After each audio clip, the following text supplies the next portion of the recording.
지난밤에 편히 주무셨습니까?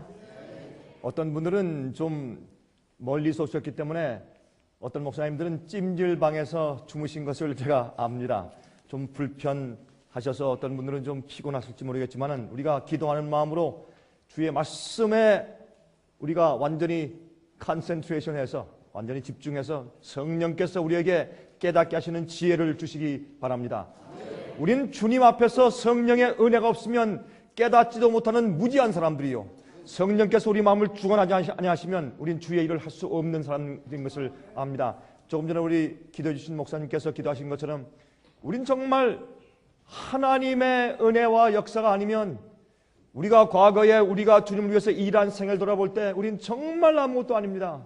그러므로 하나님을 두려워하는 자, 하나님을 경외하는 자들이 되어야 할 것입니다.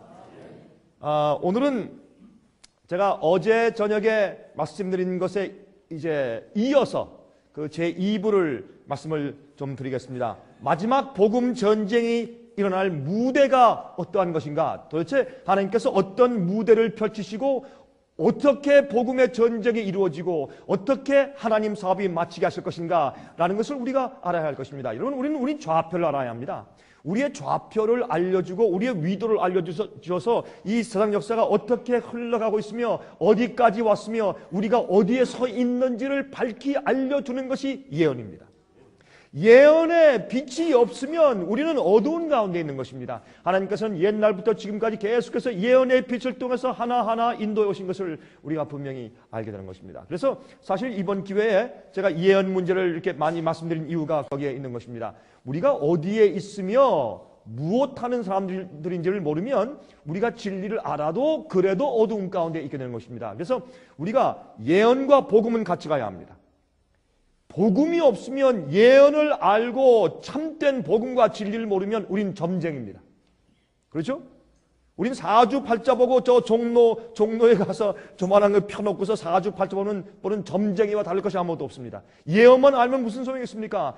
여러분, 예언을 알고 모든 것을 아는 지식이 있을지라도 사랑이 없으면 아무것도 아니라고 성경은 말씀하고 있지 않습니까? 그러므로 우리가 예언을 똑바로 알고 동시에 예언을 주신 성령님의 은사가 우리 마음 가운데 계셔서 성령님께서 우리 모든 진리로 인도해서 진리대로 살고 복음대로 살게 하시면 우리는 파워하우스, 성령께서 역사하시는 능력 있는 종들이 될 수 있는 것이 아니겠습니까? 지금 우리가 어느 시대에 살고 있는가, 하나님께서 지금 어떤 상황을 지금 만들어 가시는가 하는 것을 어제 좀 말씀을 드렸습니다. 여러분, 지금 우리가 사는 시대는 마지막 시대입니다. 벌써 이제 이 질문을 써주신 어떤 목사님 가운데 한 분은 이미 그런 질문을 하셨습니다. 초림하셨을 때 예수님과 재림하실 때 예수님은 무슨 차이가 있습니까? 물론 같은 예수님이죠. 다시 말해서 초림하셨을 때 그때 그 사건과 재림 때의 사건이 사실은 영적으로 그것이 재반복된다는 것이 무슨 뜻입니까? 또 어떤 목사님 말씀하시기를 예루살렘 성이 멸망할 때에 그 성이 멸망하는 것, 그때와 예수님의 재림 사건과 사실 같은 영적인 이 사건적인 반복이 있을 것이다. 그게 무슨 뜻입니까? 이제 이런 질문을 하셨는데 간단하게 설명을 드린다면, 여러분, 똑같은 사건이 생긴다는 것보다 사건의 내용이 같다는 얘기죠. 예루살렘처럼 성을 정말 무슨 창칼을 가지고 쳐들어온다는 얘기가 아니라 예루살렘이 멸망된 그 이유와 마지막 시대에 세상이 멸망되는 이유가 같다는 것입니다. 그것을 우리가 어떻게 합니까? 여러분, 말씀드린 것처럼 마태복음 24장을 잘 읽어보시면 마태복음 24장에 예수님께서 이제 답변하실 때 그들이 너희가 이 성전을 보느냐? 돌 위에 돌 하나 첨 놓이지 않고 다 무너뜨리우리라 말씀하셨을 때 12제자들이 깜짝 놀랐습니다. 이건 있을 수 없는 일입니다. 그들은 믿어오기를 말이죠, 이 하늘에 있는 해와 달과 별이 움직이고 없을지라도 이 백성들 예루살렘 성전은 절대로 멸망하지 않을 것이라고 믿었습니다. 그들이 선민으로 믿었던 선민 사상이 그렇게 무서운 것입니다. 그런데 예수님께서 성전이 멸망한다고 하니 이것은 분명히 세상 역사의 마지막 세상의 멸망일 것이다. 그러면 주님이시여, 이 성전이 이렇게 멸망할 것과 세상 끝에는 무슨 징조가 있겠습니까? 라고 물었잖아요. 예수님께서 답변하실 때 어땠습니까? 예루살렘의 멸망과 세상 끝을 섞어서 답변하셨습니다. 여러분, 예루살렘이 멸망하기 전에 지진들이 있었습니다. 거짓 선자가 있었습니다. 많은 사람이 자기가 메시아라고 말하는 사람들이 있었습니다. 여러분, 그래서 사실 세상 역사의 마지막이 멸망되기 전에 있을 모든 징조가 예루살렘 성전이 멸망하기 전에도 있었습니다. 소규모로. 그래서 예수님께서는 예루살렘 성전이 멸망하는 것과 마지막 세상 멸망과를 같이 동일시해서 설명을 하셨단 말입니다. 그 징조도 같이 엮어서 설명하셨고, 그래서 예수님께서는 분명히 그 말씀 가운데 보면은 징조도 그렇지만은 멸망 그 자체를 예루살렘의 멸망을 세상의 멸망과 동일시하셔서 뭉뚱그려서 답변하신 것을 볼 때에 우리가 영적으로 이해하게 되는 것입니다. 그 말씀을 드리는 것이지 예루살렘이 멸망당할 때 실제적인 사건 하나하나가 다시 반복된다고 말씀드리는 것은 아닙니다. 그렇게 이해해 주시면 좋겠습니다. 여러분, 그래서 지금 우리는 이 예수님의 초림 당시에 교회가 예수님을 알아보지 못했습니다. 그들에게 예언이 있었고 성소가 있었고 선자가 있었고 성경 말씀이 있었는데도 그들은 그렇게 4천년 동안 예언된 메시아가 올 것을 고대하고 있었으면서도 예수님을 알아보지 못했습니다. 예수께서 재림하실 때도 오늘날 교회가 예수님을 알아보지 못할 것입니다. 그들은 이 세속적인 세상에서의 구함을 원했고 세상에서 축복을 원했고 세상에서의 해방과 영광을 원했습니다. 지금도 똑같습니다. 오늘날 교회는 이 교인들에게 와서 도덕적인 가르침을 하고 윤리적인 설교를 하고, 어떤 사람은 그래요. 교회를 크게 지분 좋지 않습니까? 목사님 한 500억 1000억 들여서 큰 교회 지어서 교인들이 2만 명 3만 명 그거 좋지 않습니까? 여러분이시여, 그럴 돈 있으면 교회를 100개, 200개로 분산해서 적은 교회 세워서 그들이 정말 성령 안에서 똑바로 믿고 살도록 하는 것이, 그것이 주님의 뜻이 아니겠습니까? 오늘날 예수께서 이 땅에 오셔서 걸어 다니신다면 예수님 당신 자신과 전혀 상관없는 예배 드리는 것을 잔뜩 볼 것이에요. 아니, 사람들 모아놓고 도덕적인 설교하면 그거 안 하는 것보다 낫지 않습니까? 여러분이시여, 그렇게 하려면 불교 가는 게 낫습니다. 이슬람 교회 버리는 게 낫습니다. 여러분, 이슬람 교인들 제가 압니다. 이슬람 교회 교인, 이슬람 교회에서 가르치는 도덕성은 기독교보다 훨씬 높습니다. 몰몬교회 가보십시오. 몰몬교회는 올바른 기독교가 아닙니다.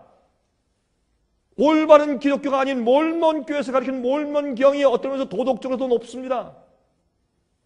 기독교회보다. 그러므로 도덕적인 설교하는 것은 교회가 아닙니다. 교회 크게 짓고 하는 것은 하나님께서 원하시는 것이 아닙니다. 잘못되어 있는 것입니다. 2만 명, 5천 명 되는 교회에서 어떻게 영혼들이 살고 똑바로 목양을 하며 똑바로 성경 말씀 이해하고 개인적인 예수님과 체험할 수 있겠습니까? 할 수 있는 사람도 있겠죠. 이런 것이 전부 다 마음 가운데 잘못 들어가 있는 생각입니다. 이것이 바벨론에서 나오는 것입니다. 이것이. 여러분, 이것을 여러분 이해하셔야 합니다. 이게 무슨 말인지. 여러분, 제 말이 잘못됐으면 버리세요. 제 말 듣고 이게 성령의 음성이, 이게 성경 말씀에 예수님의 음성이다 하면 들으세요. 고치세요. 사고방식을 고치세요. 잘못된 철학을 뜯어 고치세요. 여러분, 부흥과 개혁이 없는 사람은 성령의 충만함이 있을 수가 없습니다. 잘못됐으면 뜯어 고치고 반성하고 회개하고 돌이키세요. 회개는 내가 가던 길에서 돌이켜서 다른 방향으로 가는 것이 회개예요. 회개는 마음의 감정이 아닙니다. 잘못했습니다. 용서해 주세요. 이게 회개가 아닙니다. 회개는 뜯어 고치고 다른 길로 가고 개혁하는 것이 회개입니다. 개혁이 따르지 않은 부흥은 가짜입니다. 감정주의입니다. 오늘날 교회에서 말이죠, 북치고 장구치고 난리서 감정적으로 확 돋궈놓죠. 예수님은 성령께서 그렇게 역사하시는 것이 아닙니다. 성령께서 역사하시면 진정한 회개가 생기고 자기 생애의 반성과 변화가 생기고 버릴 것은 버리고 습관을 고치고 저 앞에 의롭게 사는 것이 그게 진정한 회개입니다. 우리가 그렇게 설교해야 합니다. 여러분이시여, 우리가 지금 살고 있는 시대는 옛날 유대인들이 예수님, 초림하신 예수님을 알아보지 못한 똑같은 시대에 살고 있어요. 여러분, 지금 사실 교회 다녀보세요. 예수의 이름 걸고 장사꾼들이에요. 제 말이 잘못됐습니까? 오늘날 한국교회 많은 교회가 예수님의 이름 가지고 장사해요. 비즈니스해요. 영혼들을 사고 팔고. 하나님께서 심판하실 것입니다. 여러분 마음 가운데 혹시 그런 것들을 보고 부러워하는 마음이 있으면 여러분들 회개하시기 바랍니다. 그런 게 왜 부럽습니까, 여러분? 예수께서 이 땅에 오셔서 메시아로 일하실 때 메시아의 사역을 시작하실 때 첫 번째 성소 정결을 하셨습니다. 두 번째 끝날 때 성소 정결을 하셨습니다. 두 번 하셨습니다. 그게 무슨 의미입니까? 예수님께서 돌아가셔서 여러분 양을 끌고 오고 양을 죽여서 피를 가지고 성소에 들어가서 휘장 앞에 바닥에 7번 뿌리고 기도해 주는 일이 얼마나 성스럽고 좋은 일입니까? 성경에서 말씀하신 성소 제도하는 거 아닙니까? 그런 자들 주님께서 정죄하셨습니다. 왜요?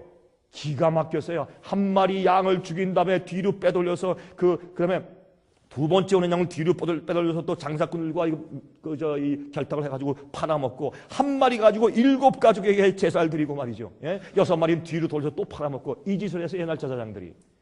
지금은 다른 줄 아십니까? 지금 더 악해요. 더 해요. 어디 목사가 1년 봉급이 1억이고 2억이고 그런 예수님도 그런 취급받지 못했어요. 그걸 부러워해. 나는 언제 저런 교회 세워나. 젊은 목사들이 미국도 다니면서 하면서 말이죠. 그들 마음 가운데 뭐가 있어요? 세상의 비즈니스맨들이 성공하는 똑같은 경쟁심 가지고 젊은 목사가 시작하니 그 교회 앞날이 뻔하잖아요. 어릴 때 떡잎부터 알아보잖아요. 이게 오늘날 교회 입장이에요. 예수님께서 말이죠. 성전에 들어가서 보았을 때 어떻게 해요? 장사꾼들의 그 상을 뒤엎고 양들을 쫓아내보내고 예수님께서 때리지 않았어요. 그러나 채찍을 들었을 때 예수님의 성령의 번쩍임과 그의 권위 때문에 제사장들이 무서워 다 도망갔어요. 예수님은 너희들이 기도하는 내 아버지의 집을 도적과 강도의 구렬로 만드는도다. 여기서 떠나가라 장사꾼들아. 여러분 제가 한 번은 애틀란타 있을 때 말이에요. 거기에 컨벤션 센터가 있어요. 큰 축구 경기장 많은 큰 컨벤션 센터에 있는데 제가 한번 들어갔는데 깜짝 놀랐어요. 제가 들어가 보니까 거기에 특별히 허락받고 이게 명찰 달아야 들어가요. 제가 구경 갔어요. 예수의 이름 가지고 별하별 장사꾼들이 다 있어요. 요술 마술하는 장사꾼들 예수의 이름 붙이고서 별 사람들이 다 있어요. 오늘날 교회에서 예수 이름 붙이고 가증한 일을 행하는 장사꾼들이 가득 찼기 때문에 예수께서 지금 오시고 침례 요한이 지금 임한다면 교회를 정결케 하는 일부터 먼저 해야 될 것이요. 여러분들은 난 그렇게 안 합니다 하실지 모르지만은 그런 데 대해서 부러워하는 마음이나 그런 사고방식과 그런 철학을 가지고 있는 분들은 오늘 이 시간 회개하세요. 하나님을 두려워하세요. 복음을 사랑하고 나를 위해 살지 말고 나의 자랑을 위해 살지 말고 진리를 위해 사세요. 영혼을 위해 사세요. 제가 그 말씀을 드린 겁니다. 여러분 첫째 예수께서 오신 강림과 두 번째 강림엔 큰 유사점이 있어요. 예수께서 첫 번째 오셨을 때 복음이 온 세상에 전파될 수 있는 길이 다 준비되어 있었어요. 예수께서 초림하시고 예수께서 십자가에 돌아가셨을 때 그 복음이 세상에 전파될 수 있는 모든 것이 준비됐어요. 한 언어가 준비됐어요. 세상을 여행할 수 있는 자유가 있었고 여행할 수 있는 길이 준비되어 있었어요. 여러분 지금은 마찬가지입니다. 인터넷은 포함으로 주신 줄 아십니까? 인공위성은 포함으로 주신 줄 아십니까? 전화는 포함으로 주신 줄 아십니까? 이런 모든 것은 마귀가 사용하나 그리스도인들은 이것을 사용해서 예수께서 오시는 마지막 진리와 복음을 이 세상에 확산시키기 위해서 일해야 되는 것입니다. 여러분 저희 상해빛은요 여러분 보시면 알지만 우리는 초라한 사람들이에요. 많이 가지고 있지 못해요. 부자도 아니에요. 그러나 하나님께서 우리 사업에 축복하시는 이유가 있어요. 저는요 매년마다 가는 곳마다 하나님께서 역사하시고 성령께서 역사하시고 축복하시고 영혼들을 주시는 것을 제가 봅니다. 엄청 어떤 때는 너무나 숫자가 많아서 우리가 주체를 못하게 했어요. 하나님께서 그렇게 영혼들을 축복하시고 깨닫게 하시고 개혁사업을 하게 하시고 부흥사업을 하게 하시는 그 제가 모습을 보면서 이건 우리가 하는 것이 아니다. 내가 하는 것이 아니다. 저는 두려워요. 하나님의 역사하심이 두렵고 전 주 앞에 늘 무릎 꿇고 삽니다. 어떤 때는 제가 무릎이 아파요. 그 이유가 전 주님이 두렵기 때문에 하나님의 역사가 두렵고 기적이 두렵고 어디 감히 우리가 자신을 주 앞에 드러내고 자랑할 수 있어요. 우리는 아무것도 아니에요. 주님께서 원하시면 손가락 하나 까딱하면 전 그냥 이 흙이 돼버리고 주님께서 필요한 다른 사람 세워 쓰실 것이에요. 여러분이시여 저는 정말 하나님 앞에 겸손한 종이 되기 원합니다. 여러분 통회하는 마음과 겸비한 마음을 가진 자를 주님께서 불쌍히 여겨 쓰신다 그랬어요. 우리가 우리 자신이 높아지기 시작하는 그 순간부터 성령은 우리를 더 이상 쓸 수 없는 것이에요. 여러분 깨어나세요. 이 세상은, 이 세상의 교회들은 바벨론이 되었어요. 이 세상에 여러분 진리와 오류가 섞이기 시작했고 엄청난 타락이, 마치 그것이 진정인 줄 알아요. 아니에요. 예수께서 이 교회를 지금 정결하는 사업을 하고 있어요. 무엇으로? 진리로. 실제로 예수께서 오셔서 채찍을 드시고 뭐 다 내쫓는 줄 아세요? 아니에요.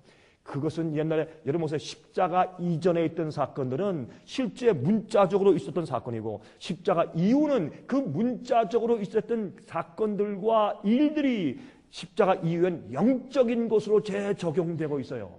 여러분, 실제로 이스라엘 백성들이 홍해를 건넌 그 출애굽 사건이 실제로 홍해가 갈라지지 않지만 우리가, 여러분, 그 우리를 막고 있는 가나안 땅에 가지 못하게 하는 그 바다, 죄의 파워를 하나님의 능력으로 열어서 우리를 건너가게 하는 영적으로 적용되지 않습니까? 그래서 여러분, 고린도전서 10장에 그것을 영적으로 적용하면서 사도 바울은 말하기를, 그러므로 주의 백성들이 어떻게 해요? 홍해를 건너가면서 침례를 받고 그렇게 말씀했지 않습니까? 그러므로 십자가 전과 이후는 실제 사건이 영적으로 다 재적용되고 반복되고 있는 것을 여러분 우리가 알고 있습니다. 여러분, 왜 사건이 반복될까요? 죄인의 속성은 똑같아요. 1000년 전 죄인이나 2000년 전 죄인이나 요즘 죄인이나 죄인의 속성은 똑같은 것이에요. 타락한 모습은 같아요. 그래서 우리가 똑같은 짓을 똑같이 반복해요. 우리 조상이 한 실수를 똑같이 반복하는 것입니다. 그게 죄인의 속성이에요. 그러면 거듭나는 경험도 옛날 1000년 전 거듭남이나 지금의 거듭남이나 똑같지 않습니까? 그게 인간이에요. 우리는 하나님께 속한 자든지 아니면 마귀에게 속한 자든지 둘 중에 하나지 중간은 없습니다. 아, 나는 적당히 양다리 걸치고 있다. 양다리 걸치고 있는 자체가 마귀에게 속한 자입니다. 우린 철저히 해야 될 것입니다. 교회에서 여러분들 사람들 적당히 가르치지 마세요. 100명을 적당히 가르친 것보다 1명을 똑바로 가르쳐서 하늘을 데려가는 것이 맞습니다.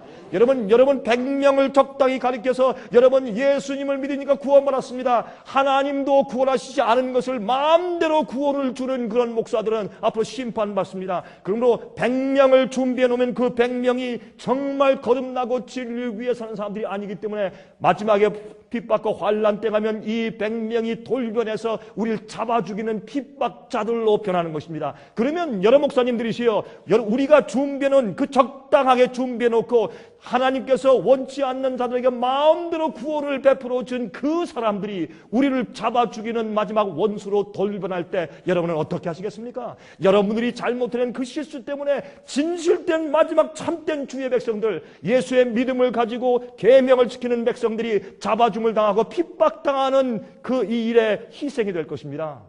이만큼 중요한 것입니다, 여러분이시여.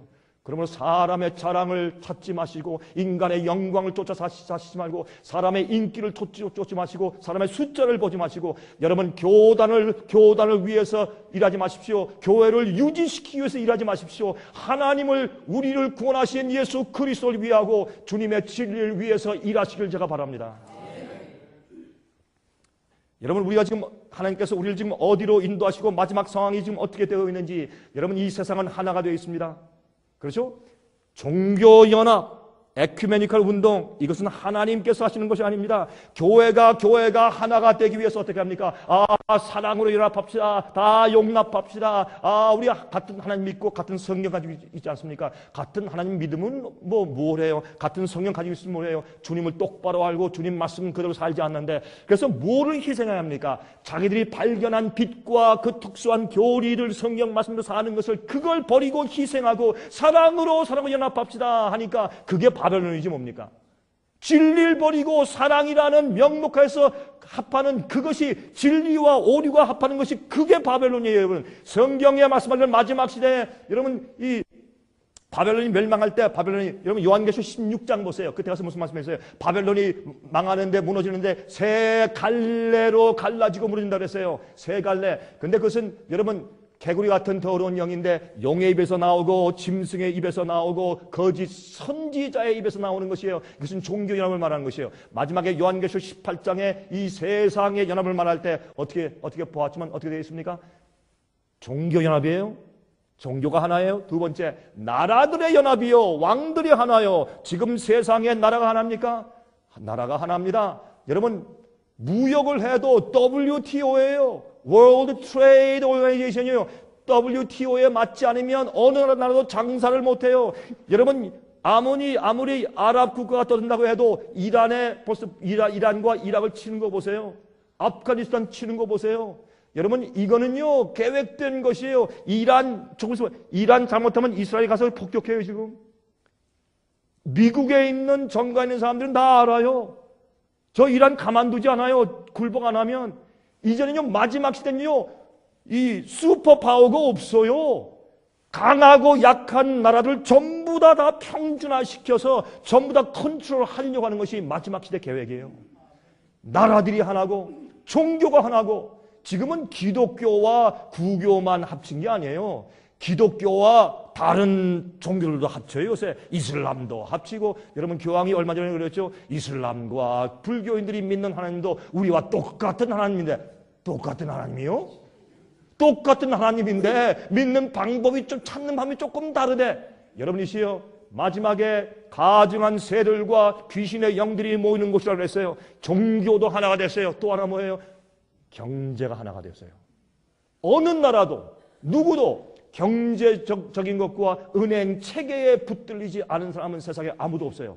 우리는 전부 다 돈이 없으면 못 살아요. 카드가 없으면 못 살아요. 은행 구자가 없으면 못 살아요. 독불장군은 없어요. 이렇게 사람들을 하나로 딱 집결시켜서 모아놓는 것은 계획적으로 오랫동안 마귀가 났어요. 이 지구의 상태를 바꿔놨어요. 농경주의에서 산업주의로 바뀌었어요. 예? 개인주의로 바뀌어놨어요. 세상의 재물이 최고인 것으로 바꿔놨어요. 그것을 사모하게 만들었어요. 도시를 건설했어요. 여러분 창세기를 보세요.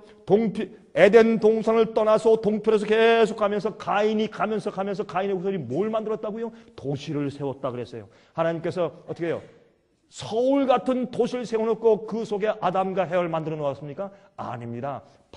밭을 가꿀 수 있는 조용하고 아름다운 꽃밭이 있는 에덴 동산, 땅을 갈 수 있는 도시가 아니고 그런 곳에 사람을 창조해 두셨어요.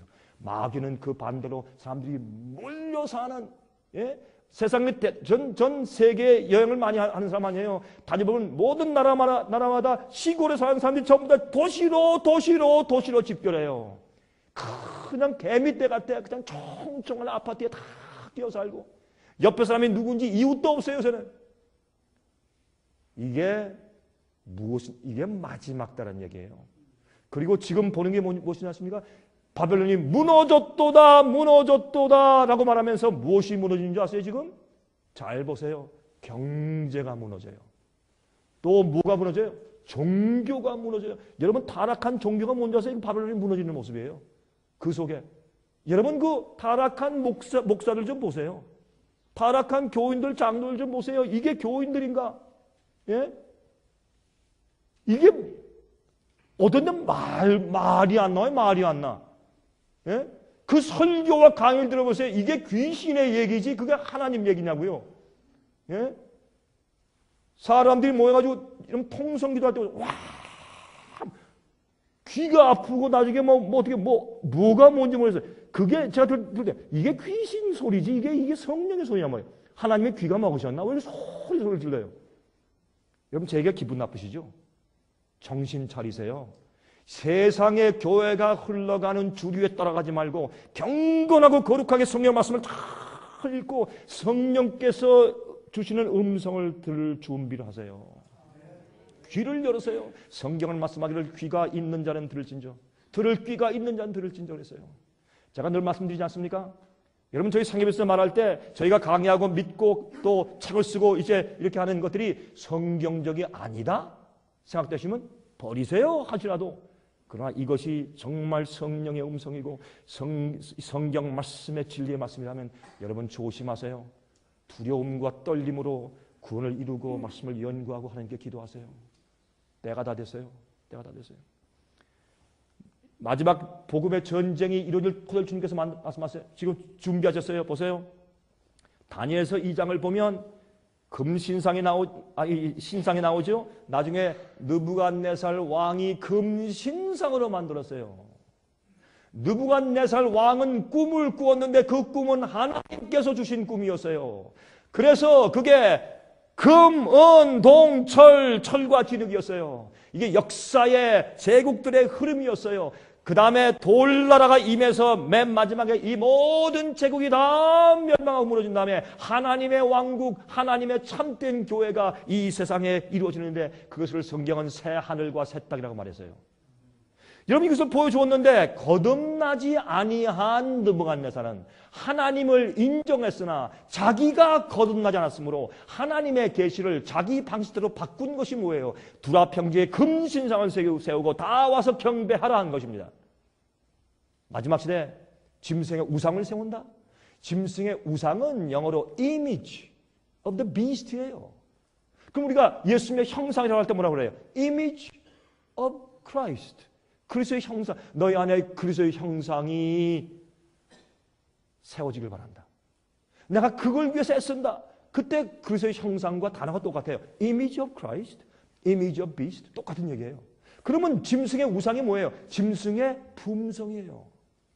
교황권의 품성이에요. 제가 왜 교황권인지 아세요? 다니엘과 요한계시의 짐승에 대해서 얘기할 때 짐승은 전부 다 교황권을 말하는 것이에요. 아니요, 전부가 아니라 그 짐승의 그 주된 세력을 보면 그게 교황권이에요. 이 왜 교황권인가? 9가지 조건이 나와요. 이 세력은 종교적인 세력이어야 한다. 네 번째 나라인 로마가 갈라질 때, 열국을 갈라질 때 그때 올라오는 세력이다. 성도를 핍박한다. 많이 죽인다. 그 죽이는 기간이 1260년이다. 이게 전부 다 조건이 있어요. 그 9개 조건이 다 맞아야 돼요. 어떤 사람은 짐승이다 그러니까 아 이거 러시아다, 중국이다. 지 마음대로 해. 그러지 말고 성경에 있는 성경이 그 예언을 풀도록 하자 말이에요. 그러면 성경 가운데 있는 조건을 보고 우리가 참 조심스럽게 말씀을 풀어야 합니다. 틀림없어요. 그러면 그 짐승의 표는 그 짐승의 성격대로 만드는 거예요. 짐승의 그 정체를 밝히는 표요. 그 다음에 여러분 이 짐승이 말이죠. 형상은 어떤 거예요? 짐승은 과거에 종교와 국가가, 교회와 정치가 하나로 합쳤을 때 무엇이 가능했어요? 핍박이 가능했어요. 여러분 교회 우리가 핍박할 수 있어요? 교회가 핍박하는 것은 민주주의 사회에서 어떻게 하면 출교시키고 나가 이러면 그만이에요. 더 이상 핍박할 수가 없어요. 어떻게 핍박을 해요? 그럼 핍박이 왜 가능하냐? 교회와 경찰력과 국가가 연합되었을 때 핍박이 가능해요. 벌금 내, 감옥에 집어넣고 죽이고 사형 명령을 하고. 그리고 짐승의 표의 환란은 뭐예요? 핍박인데 교회와 정치가 하나가 되어서 핍박하는 모습 아니에요. 그러면 그 일이 과거에 있었어요? 있었어요. 언제? 중세기 때 교황권이 그 일을 했어요. 교회와 정치가 하나가 되어서 진짜 핍박하고 죽였잖아요. 그 일이 마지막 시대에 다시 반복된다고 해서 그게 짐승의 우상이요. 짐승의 형상과 짐승의 성격이 다시 드러난단 말이에요. 그래서 사고팔고 못하게 한다. 벌금을 내게 하고 감옥에 보내고 나중에 죽이게. 짐승의 표를 받지 않은 자들은 다 죽이게 하더라. 생명책에 기록되지 않은 모든 사람들이 다 짐승에 경배할 것이라 그렇게 말씀을 했어요. 여러분 사도요한이 계시 가운데 보니까 세상 사람 모든 사람이 전부 다 거기 경배하는 것처럼 보였어요. 모두 경배한다고 그렇게 표현을 했어요. 그래서 조심하세요 여러분이시요. 우리는 참 두려운 때에 살고 있어요. 하나님께서 만드신 마지막 무대가 어떤 것을 우리가 이해해야 될 것이에요. 그래서 존전한 마음으로 하나님이시여 내가 어떻게 하고 어떻게 가리키고 어떻게 해야 내가 참 마지막 알곡들을 준비시키고 알곡들을 다 모아서 주님께 바칠 수 있습니까? 여러분 우리 개인적인 자랑과 인기와 성공을 위해 살다가 앞으로 큰 해를 당해요. 여러분 지금 목사들이 앞으로 심판받을 때 평신도보다 10배나 되는 심판받을 것이에요. 왜? 우리는 말씀 맡은 자들이니까. 그들의 피를 우리 손에 찾을 것이니까. 목사님들, 제가 여러분들께 이렇게 여러분께 제가 무례하게 말씀드린 게 아닙니다. 저는 여러분의 영혼을 사랑합니다. 저는 제가 목사로 산 지가 30몇 년 되었습니다. 제가 머리가 하얘진 거 보십시오. 저는 여러분의 영혼을 사랑하고 여러분을 정말 존중하고 여러분이 싹군이 아니고 진정한 목자가 되시게 하기 위해서 제가 소리를 지르고 있습니다. 저는 광야에서 외치는 소리입니다. 어떤 사람은 저한테 그래요. 당신 건방지가 당신 침례예요 아니요? 전 모릅니다. 전 그건 모르는데 저는요 광야 신학을 하는 사람이에요. 전 신학교 가서 큰 머리 싸면 저도 신학교에서 공부하고 여러분이 아는 그런 높은 프로그램에 다 들어가 본 사람이에요. 전 그거 다 버렸어요. 너무너무 허무한 것들이더라고요. 전 그런 공부하면 성령 받는 줄 알았어요. 천만에요. 여러분, 신학 공부한 사람들, 많은 사람들이 이상한 생각에 빠져요. 이교 철학에 빠져버리고 교육도 잘못돼버리고 성경을 어떤 건 믿고 어떤 건 못 믿게 돼버려요. 여러분, 신학 공부한 사람은 마음 가운데 의문과 의혹을 풀고, 그것을 우리가 영어로 의심이 아니에요. skepticism. 그게 뭐예요? 의혹을 풀고 나와요. 설교할 때 자기가 말씀에 대해서 확신이 없고, 주의 말씀에 대해서 확신이 없고, 하나님이 내 마음 가운데 계신 것이 확신이 없으니까 설교 어떻게 해요? 도덕적인 설교래, 멋있는 설교, 재미있는 설교래, 웃기는 설교래, 사람들 기쁜 얘기를 해요. 아주 학문적인 설교래. 칼발트가 어떻고 FM 브루스가 어떻고 말이죠. 예? 누가 어떻고 아니, 하나님은 그런데 관심이 없어요. 하나님 얘기를 안 하고. 말씀에 살아있는 말씀이 아니에요. 말씀이 죽었어요. 자기가 영혼이 죽었으니까 어떻게 해요? 목사한테 멋있는 설교되니까. 어떤 목사 설교 들으면 참 지성지고 멋있게 설교하는데 죽었어요. 영이 없어요. 하는 말씀이 없잖아요. 어떻게 된 판이에요, 여러분? 예? 여러분이시여, 느부갓네살 왕은 하나님께서 주신 계시를 가지고 자기의 거듭나지 못한 마음을 가지고 금신상을 세웠어요. 교황권은 하나님 말씀을 가지고 하는 것 같아도 그 영적으로 그것을 우상으로 바꿔서 만들어버렸어요. 그런 일이 있는 거예요. 그래서 짐승의 우상에게 경배하지 말란 얘기가 무슨 말이냐 말이에요, 여러분. 다니엘이 가서 얘기했죠. 다 설명했어요. 그러니까 느부갓네살이 감동을 받았어요. 감동받으면 뭐래? 그 무성을 세우는데 성령이 없기 때문에. 예수님께서 예루살렘을 보시면서 돌 위에 돌 하나 좀 놓이지 않을 것이라 말씀했어요. 여러분, 성경의 모든 예언은 정확하게 문자적으로 시기가 되자 성취되었어요.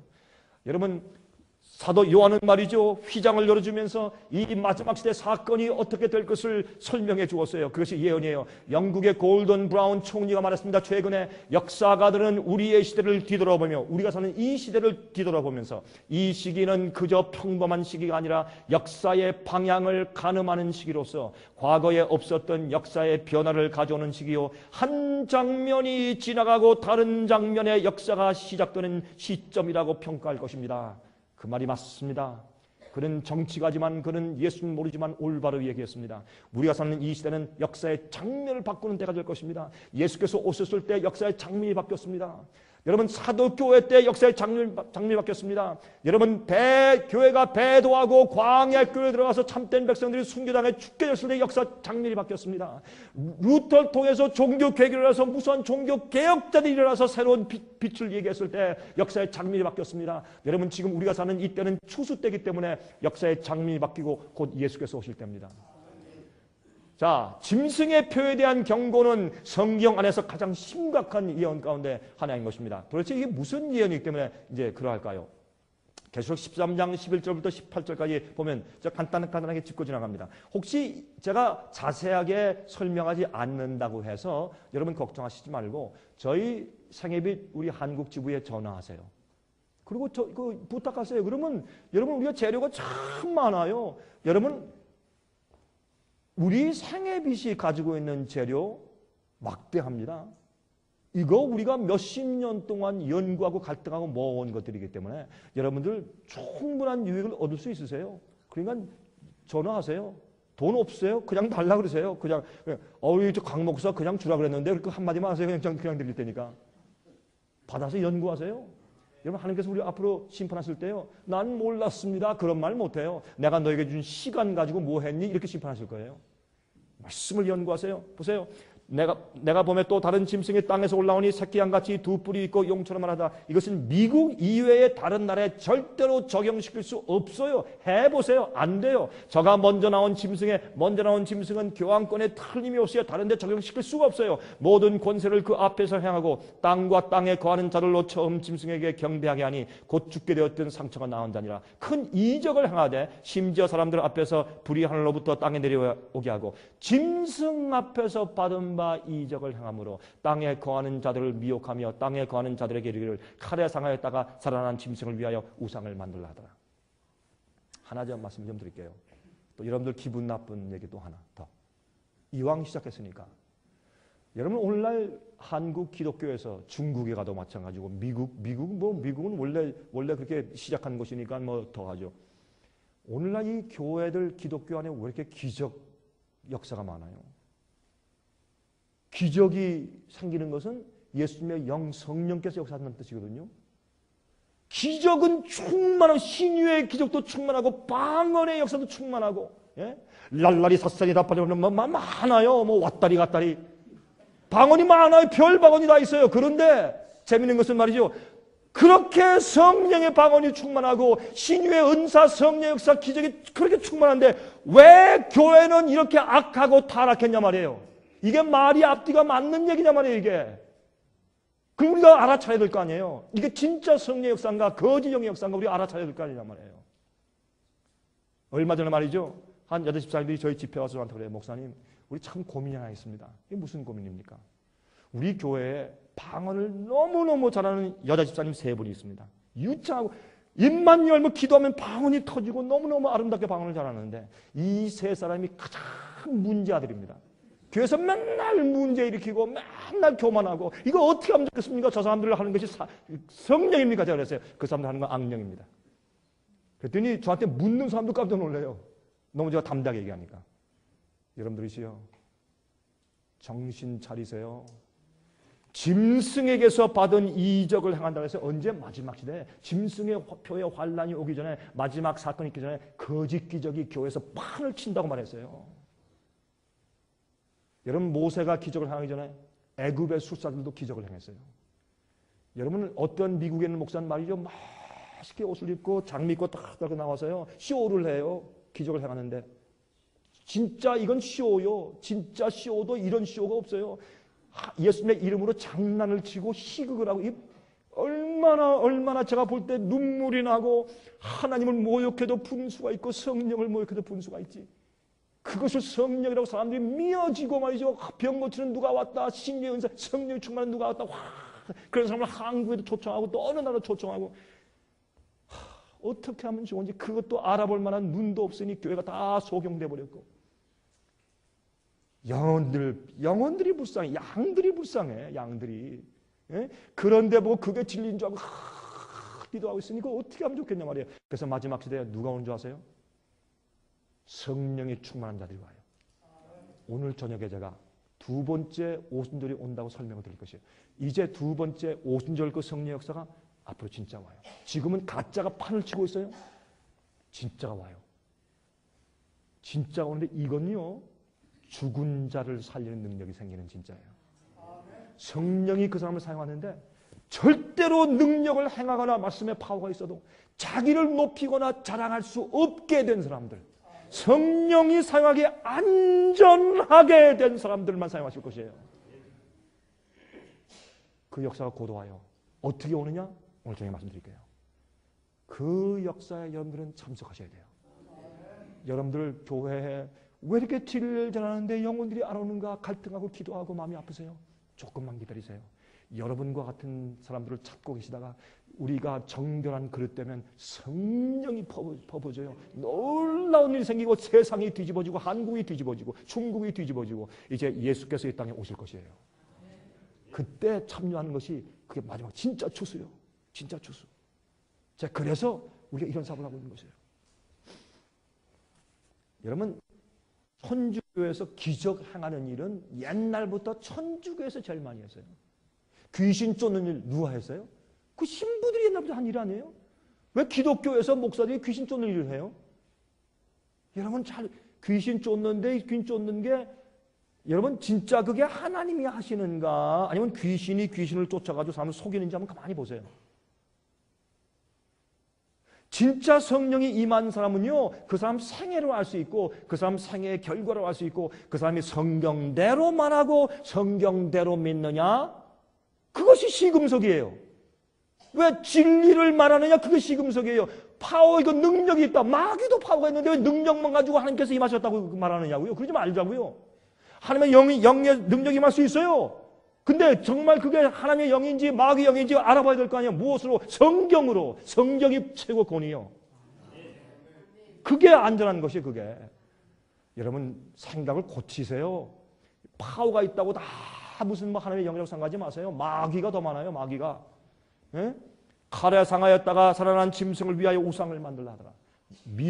여러분 한국에서 행하는 모든 이적 행하는 것은 미국에서 왔어요. 미국에서 행하는 것들은 어디서 배웠어요? 짐승에게서 배운 거예요. 그게 이렇게 흘러온 것이에요. 여러분 제가 어릴 때 그 교회 다닐 때 참 목사님들이요 경건했어요. 어디 한국에서 막 왁왁 소리 그런 거 없었어요. 참 경건하고 눈물이 바짝바짝 나고 말이죠. 강도상을 두드리는데 예? 주 예수 십자가 보 강도상을 두드리는데도 참 내가 볼 때는 내 어릴 때 볼 때 엄숙했어요. 엄숙하게. 요즘에는 어떤 때 뭐 박수치 할 때 날려오는데 이거 무슨 쇼하러 왔나 뭐 난리 법석하고 개구리 음성이에요. 그 개구리 음성 그게 어디에 하나님께 찬송하는데 거룩하게 옛날에는 박수를 쳐도 그렇게 안 쳤어요. 요즘엔 난리하고 춤을 추고 난리가 나요. 무슨 뭐 카바레에 뭐 춤추러 왔나? 여러분 제 말이 기분 나쁘시죠? 들어두세요. 그래야 여러분들이 깨어요. 이런 얘기 안 하면요. 그저 부드럽게 글쎄 그럴 수도 있는데 이러면 여러분들이 안 깨요. 똑바로 얘기해 줘야지 깨지. 여러분 사도 요한이 계시 가운데 보았습니다. 어제 말씀드린 것처럼 13장의 첫 번째 짐승이 올라옵니다. 이 짐승은 로마 나라가 멸망하고 열국으로 갈라진 이후에 올라오는 짐승인 것을 이 그림이 만화 같은 그림이 우리에게 딱 설명해 주고 있습니다. 얼마나 간단해요. 시공을 지나서 역사를 지나서 어느 누구도 보면 알 수 있도록 만화로 딱 그려주셨어요. 하나님께서 누군지 알게 하기 위해서. 여러분 이미 어제 말씀드렸죠. 근데 한번 들어보실래요? 기독교 역사 3권 페이지 327페이지 보면 여기 보세요. History of the Christian Church Volume 3예요. 327페이지 이렇게 되어 있어요. 비질리우스가 538년도에 벨리사리우스 로마 장군의 보호 아래 교황의 보좌에 오르게 되었다. 누구? 로마 교회 감독을 교황 자리에 올려서 교회의 아버지다 빠빠 자리에 올렸습니다. 이것은 아주 비성서적이요. 교회 아버지가 어디 있어요? 교회 아버지와 말이는 한 분밖에 없는데 예수 그리스도시요. 사람이 어디 아버지고 교황이 어디 있어요? 우린 다 형제라고 말씀했는데 여러분 이런 역사가 538년도에 있다고 역사는 분명히 못을 받고 있어요. 여러분 이 세력이 짐승의 세력이 중세기 동안에 1260일 여러분 예언을 풀이할 때 1일은 1년으로 해석하기 때문에 1260년 동안 42달 여러분 히브리인들의 사고방식은 한 달은 30일이에요. 1년은 360일이에요. 우리처럼 365일이 아니에요. 그들은 달력을 썼기 때문에 그러므로 여러분 이 사람들의 그 방법에 따라서 성경적인 계산 방법에 따라서 여러분 42달 3년 반 1260일 1260년 동안 핍박하는 시작이 538년도에 핍박의 세력이 올라간 것을 역사는 딱 지목하고 있어요. 자, 그런데 보세요.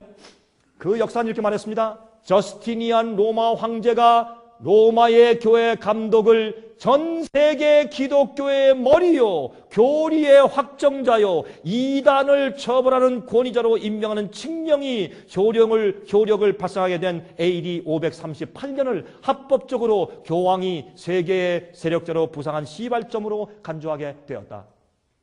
아니 이단자를 처벌하고 교리의 확정자가 교황이에요? 성경이지. 이 잘못된 거 아니에요? 이래서 핍박이 시작돼요. 자, 그래서 1260년 동안의 핍박 기간은 AD 538년부터 시작해서 1798년도까지 1260년 동안 시작됐어요. 그러면 1298년도에 어떤 일이 있었는가 보세요. 인사이클로피디아 아메리카나 대백과사전, 유명한 백과사전 1941년도 판에 말하기를 1798년도에 버티어 장군은 다시 말해서 불란서 혁명 세력인 여러분 나폴레옹 세력의 밑에 있었던 버티어 장군은 로마에 들어가 교황권의 정부를 전복시키고 새로운 정부를 수립하였다. 언제? 1798년도에. 그래서 피우스 6세의 교황을 붙잡아다가 말 위에 태우고 불란서에 가두게 한 다음에 3개월 안에 감옥에서 죽게 했어요. 그때 미국과 모든 나라에서 말이죠. 와, 우리가 교황의 독재에서 벗어났다. 할렐루야, 아멘 했어요. 그 당시 사람들도 믿지 않는 사람도 그랬어요. 그 독재와 그 폭정 때문에 지겨웠기 때문에 특별히 미국에서 말이죠. 예? 이것은 역사가 증명하는 것이요. 보세요. 그런데 샌프란시스코 크로니커 예? 샌프란시스코에 있는 신문, 지금도 있는 신문이에요. 그 당시에 보세요. 이런 말을 했어요. 이 뒤에 나와요.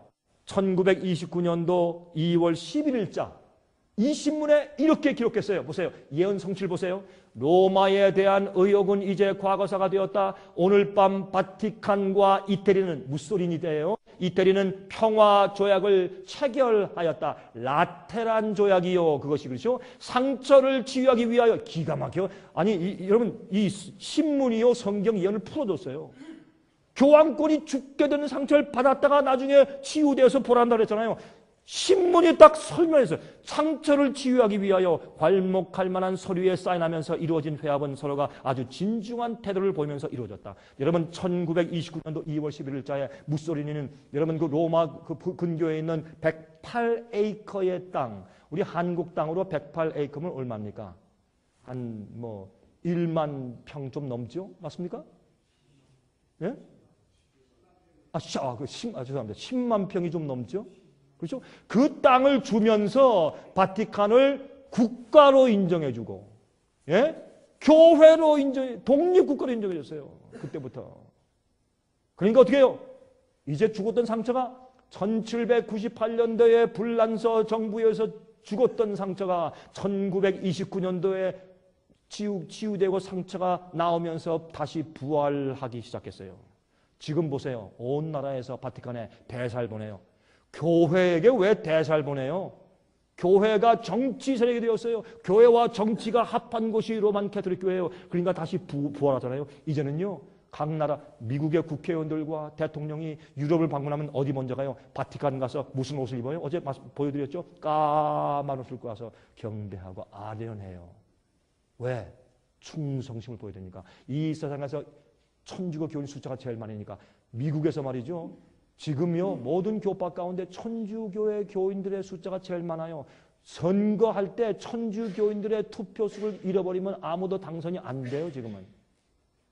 미국의 하원 의원들의 제일 많은 의석의 종교가 로만 캐톨릭교회예요. 상원 의원들 가운데 제일 많은 종교가 로만 캐톨릭교회예요. 미국에 있는 대법원의 판사들 가운데 제일 많은 숫자가 로만 캐톨릭교인들이에요. 어떻게 이렇게 되었어요? 개신교 국가가? 이거 왜 그렇습니까? 성경 예언이 그렇게 될 것이라고 말했어요. 지금 마지막에 마귀는 말이죠. 자기가 하나님 백성들, 어떤 백성들, 하나님의 계명을 지키며 예수의 믿음을 가진 마지막 백성들, 예수의 증거를 가진 백성들을 박멸해 없애려고 중세기 때 그렇게 했던 똑같은 방법으로 박멸하는 핍박을 하기 위해서 다 무대를 준비했어요. 하나님께서 허용하셨어요. 이제는 전쟁이 생겨요. 전쟁이. 진리와 오류 전쟁. 하나님의 참교회와 바벨론의 전쟁이 생겨요. 이때 뭐가 내려와요? 성령이 내려와요. 그게 두 번째 오순절입니다. 그 속에 여러분과 제가 있어야 돼요. 그때 우리는 마지막 진리를 위한 주님의 무사들이 되는 것이에요. 그때요, 여러분 빌립, 그는 집사였어요. 빌립한테 천사가 와서 저기 요단강가에 한번 유대 광야로 한번 가봐라. 거기 가니까 구스넷을 만났어요. 에티오피아에서 올라온 재무장관이요. 이사야서 읽으면서 이해가 안 된다 그랬어요. 가서 내가 좀 도와드릴까요? 쭉 설명하고 예수님의 죽으심과 부활을 설명했어요. 깜짝 놀랐어요. 예수가 메시아인가? 그렇다. 그래 내가 무엇 기다리는가? 나 침례 주시오. 요단강에 내려가서 침례를 주고 올라와서 이 구스네시가 너무 기뻐서 얼굴을 물 닦고 보니까 빌립이 없어졌어요. 천사가 그를 머리채를 쥐고서 촥 가서 저쪽 한 30km쯤에 갖다 떨어져 놨어요. 자동차가 필요 없어요. 비행기가 필요 없어요. 그 당시에 성령을 받은 자는 그렇게 움직였어요. 그래야 빨리 복음이 확산되죠. 그 일이 여러분과 저에게 생겨요.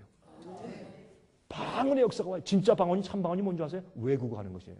베드로가 말씀을 전했을 때 각 나라에서 온 사람들이 다 어떻게 알아들었더라? 자기 나라 방언으로 알아들었더라. 그게 참 방언 아니에요. 복음을 전해야 할 텐데 언제 그 무식한 어부들이 언제 외국어를 배워가지고 언제 이러면서 외국어로 복음 전하겠어요? 그냥 말씀을 얘기할 때 성령이 진짜 그 나라 말로 하게 하고 아니면 그 사람들이 자기 나라 말로 알아듣게 성령의 기적을 베풀어버린 게 그게 처음에 참 방언 역사 아니에요.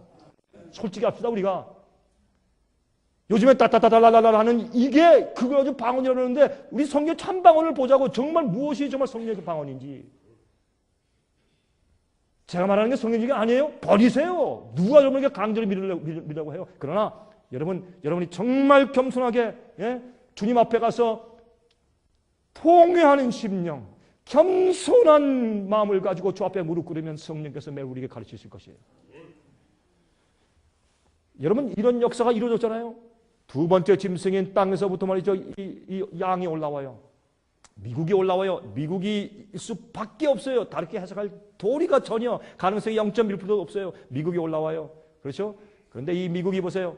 요한 웨슬레, 여기서 감리교 목사님들 계시죠? 보세요. 요한 웨슬레는 1760년도에 계시록 13장을 해석하면서 다음과 같이 말했어요. 이것은 Explanatory Notes of the New Testament, 신약에 대한 해석의 노트에 보면 거기에 17번 에디션의 704페이지에 이렇게 말씀했어요.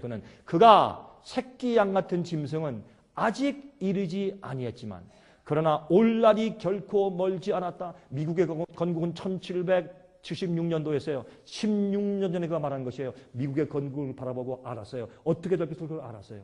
그래서 이런 말을 했어요.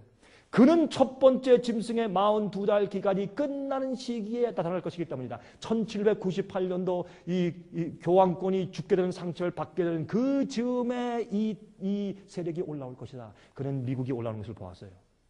미국은 1716년도, 교황권이 침을 받은 것은 1798년도, 아주 비슷한 시기에 한 세력이 꺾어지면서 다른 세력이 올라왔어요.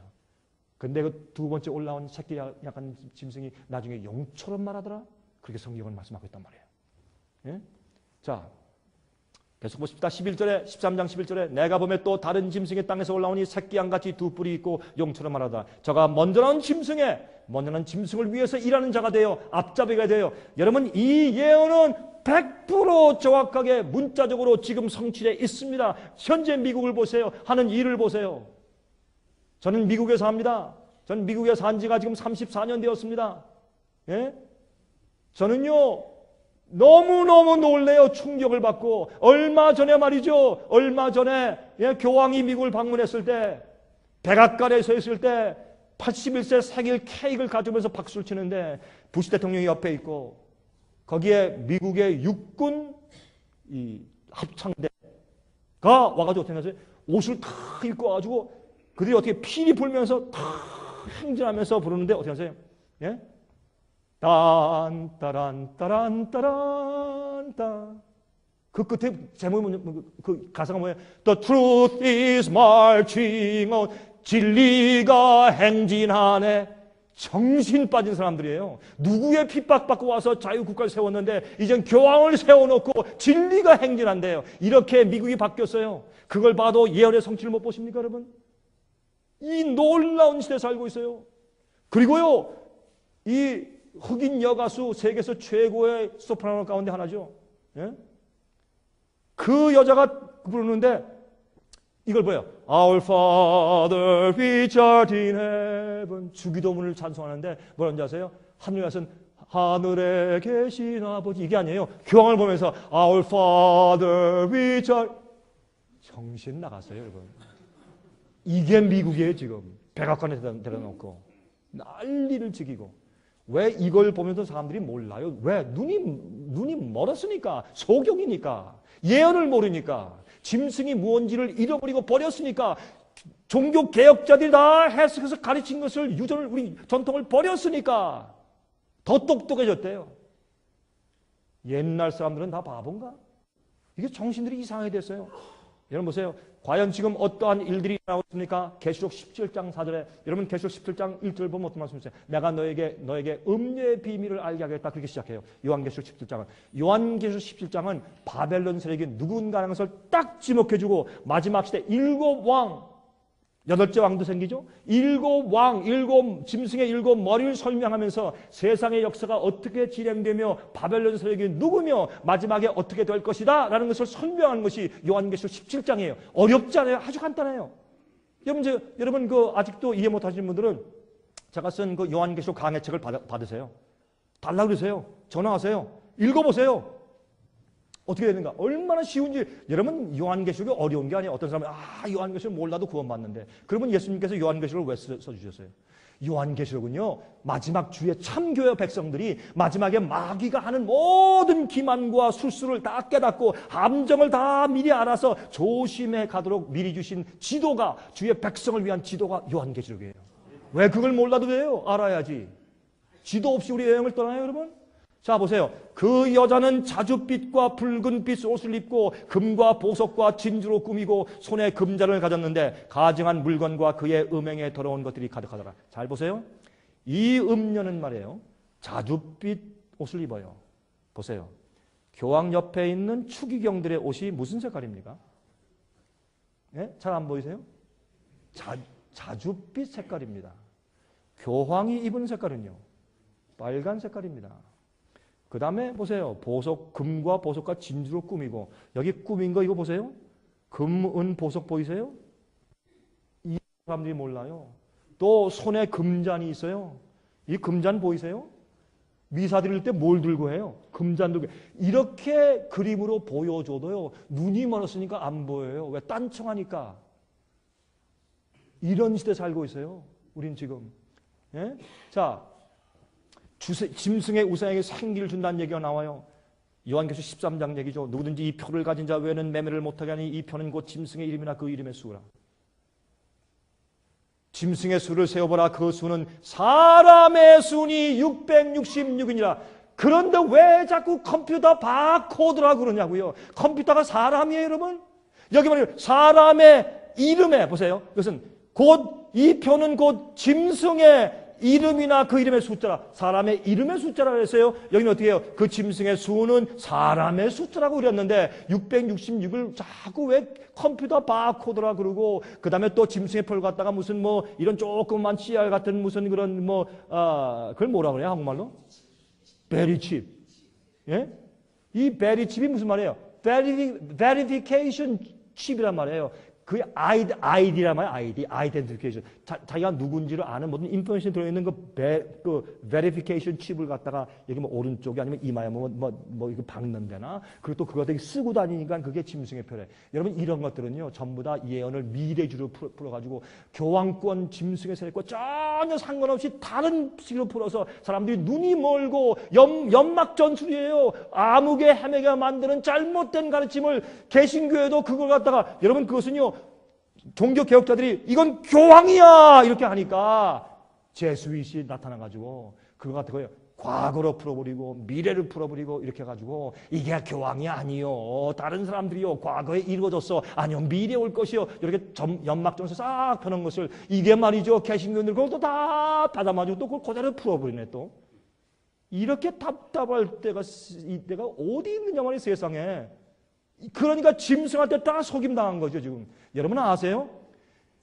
로만 가톨릭 교회가 중세기에 성경에 참된 교리를 이교 교리와 짬뽕시켜가지고 바꿔놓고 변경시켜 놓은 것들을, 개신교에서 많은 것들을 아직도 그대로 받아가지고 이게 진리인 줄 알고 가진 것들이 아직도 많이 있어요. 그거 다 버려야 돼요. 그게 종교개혁이에요.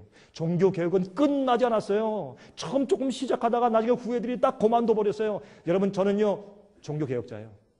여러분이 저를 어떻게 보실지 모르지만 저는 주님 안에서 저는 종교개혁자요. 잘못된 것을 고치고 이 말씀을 대로 살고 잘못된 오류를 진리로 고치게 하는 그런 일에 저는 선봉을 서기 원하는 사람입니다. 전 죽어도 좋아요.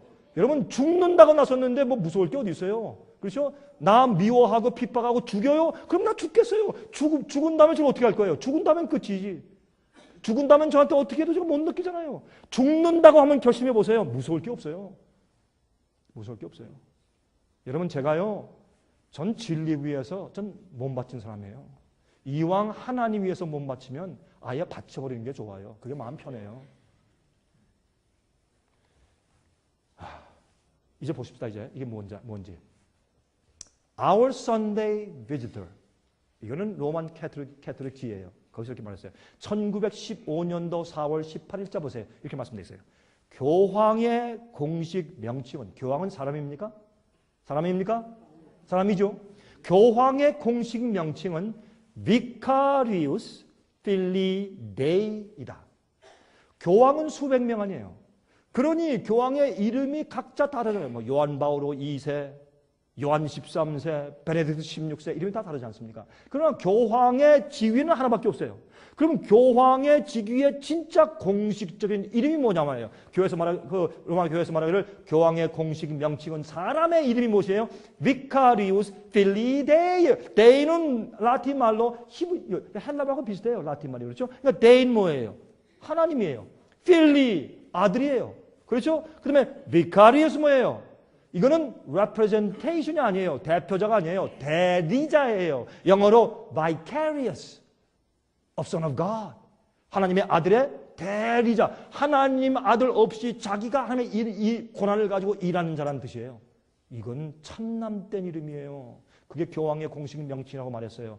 그들이 The Catholic Journal Our Sunday Visitor. 그러니까 천주교의 Our Sunday Visitor의 그 저널에서 1914년 4월 18일째 다음과 같이 말했어요. 들어보세요. 교황에 관한 Vicarius Filii Dei라고 적혀 있다고 어디에? 교황에 관해. 교황에 관해. 근데 이것을 보고 자 봐라 하니까요. 그 이름을 싹 빼버렸어요. 지금은 없어요. 근데 역사적으로 있다라고 딱 인정했어요. 이게. 예? 1914년도에 4월 18일자. 또 재밌는 것은 The Catholic Journal Our Sunday Visitor에서 이렇게 또 말했어요. 보세요. 이건 1914년도 11월 15일자예요. 이 4월 18일째 난 것 가지고 기독교는 1914년도만 해도 기독교가 보수적이고 진리를 가지고 있었어요. 지금은 엉망이 되었죠. 예? 옛날에는 안 그랬어요. 그때 기독교인들이 자 봐라.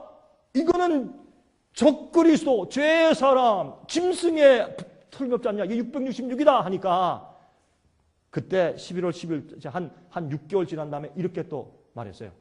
Vicarius Filii Dei의 알파벳이 함유하고 있는 숫자는 666이 맞다. 인정했어요. 그들도 인정했는데 그러나 같은 숫자를 가지고 있는 다른 이름들도 있지 않느냐라고 언급했어요. 아브라함 링컨을 풀면 666이 나온대. 참 웃겨요. 뭐 아브라함 링컨이 왜 적그리스도가 될 이유가 어디 있냐고. 이게 막 이렇게 막 갖다 대가지고 아니 이름 풀어버려가지고 그거 가지고 하면 어떠냐 그렇게 핑계를 한 것을 볼 수 있어요. 자 보세요.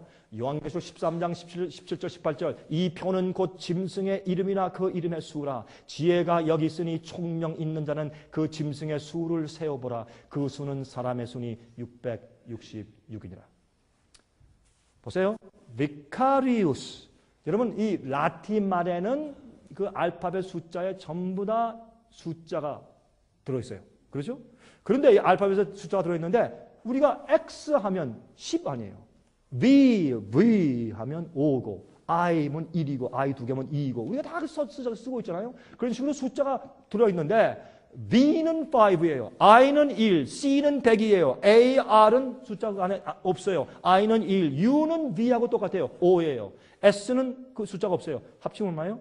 112예요.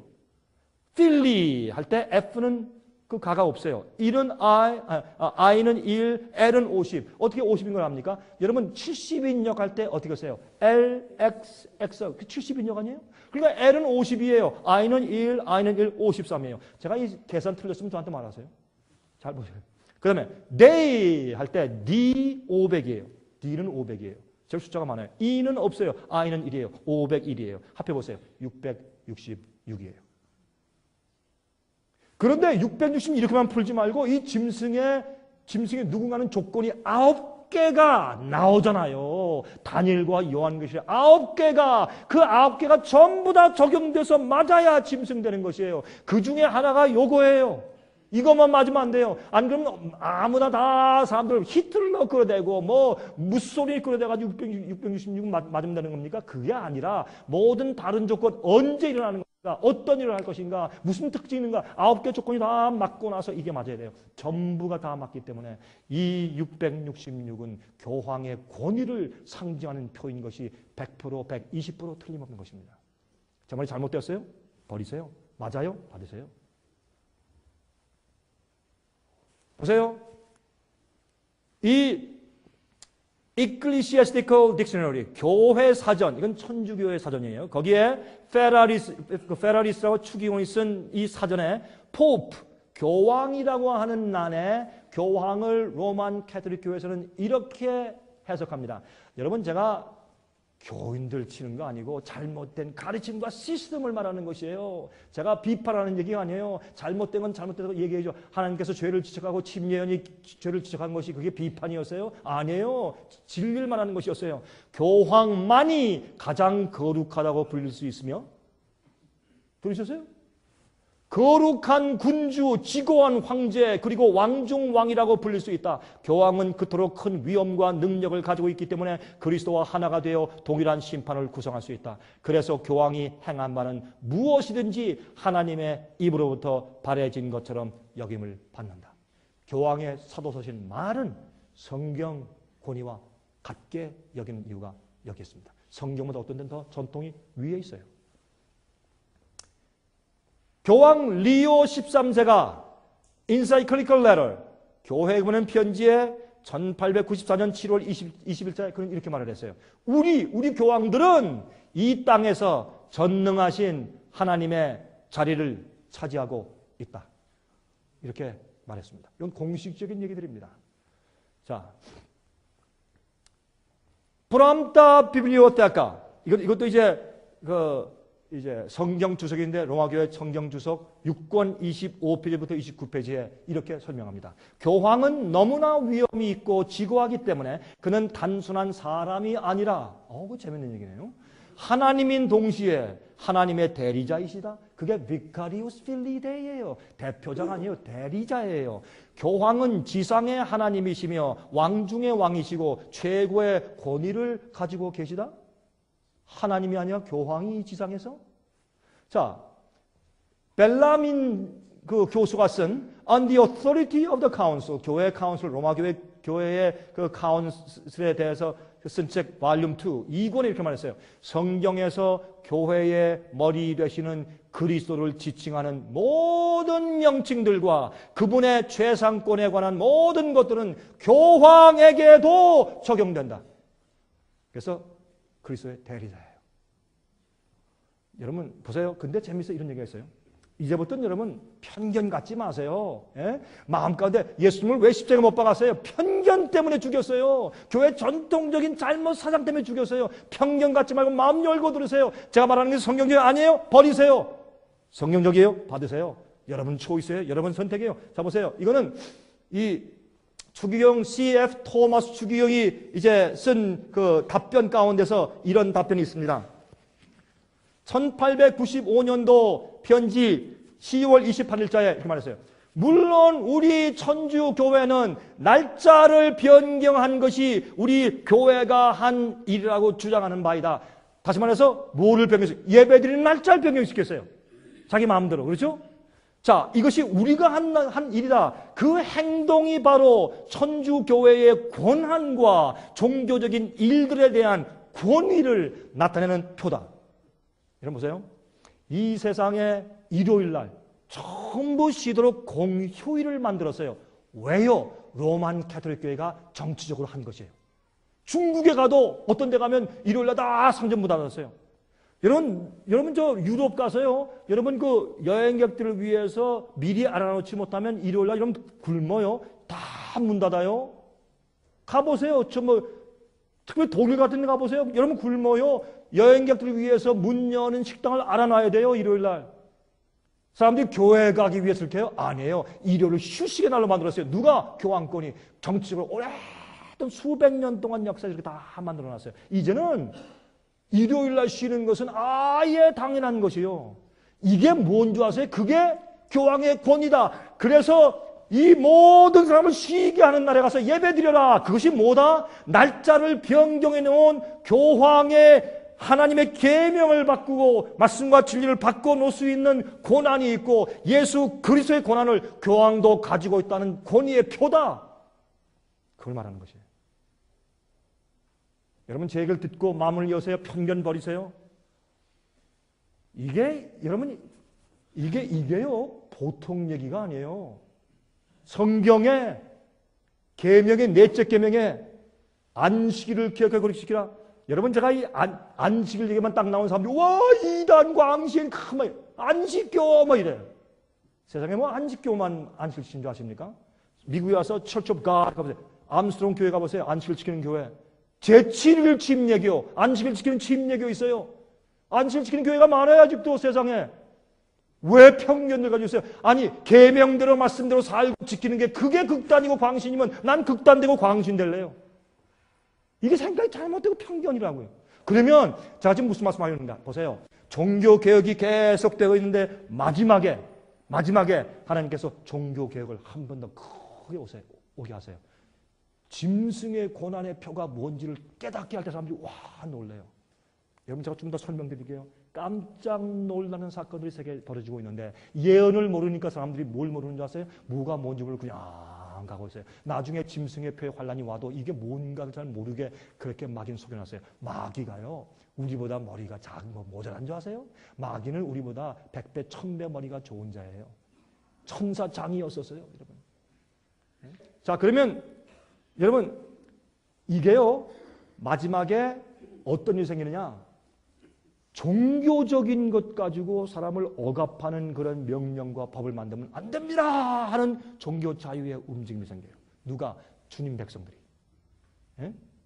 그러면 이슬람 교인들은 금요일인데 예? 안식일 지킨다고 하는 사람들은 토요일인데 왜 그런 걸 갖다 어떤 날짜를 정해가지고 강요하는 일을 합니까? 짐승의 고난이고 교황의 고난이고 온 세상에 합치는 것이니까. 제가 좀 왜 그런지 좀 더 설명을 드릴게요. 그거 잘못하는 겁니다. 교회의 교리를 법제화시켜서 강요할 때 반드시 핍박이 옵니다. 그거 반대해야 돼요, 우리가. 그게 종교 자유예요. 예? 여러분, 이슬람교가 잘못되었어도 그들의 고난을 우리가 인정해줘요. 왜? 개인적인 고난이고 개인적인 선택이니까. 하나님 우리 모든 개인들에게 자유와 양심의 자유를 주시잖아요. 근데 우리가 맞다고 그 사람은 안 된다. 그거는 하나님 방법이 아니에요. 자기들이 알아서 양심적으로 깨닫고 지켜야 되는 것이지. 그래서 그 종교 자유를 위해서 우리가 싸워야 돼요. 두 번째, 나중에 곧 핍박이 아직은 없어요. 지금 현재 짐승의 표가 있습니까? 없습니까? 지금 현재 짐승의 표가 이 세상에 있습니까? 없습니까? 아니 왜 목사님들 참 왜 아니 그거 왜 답변을 못 하세요?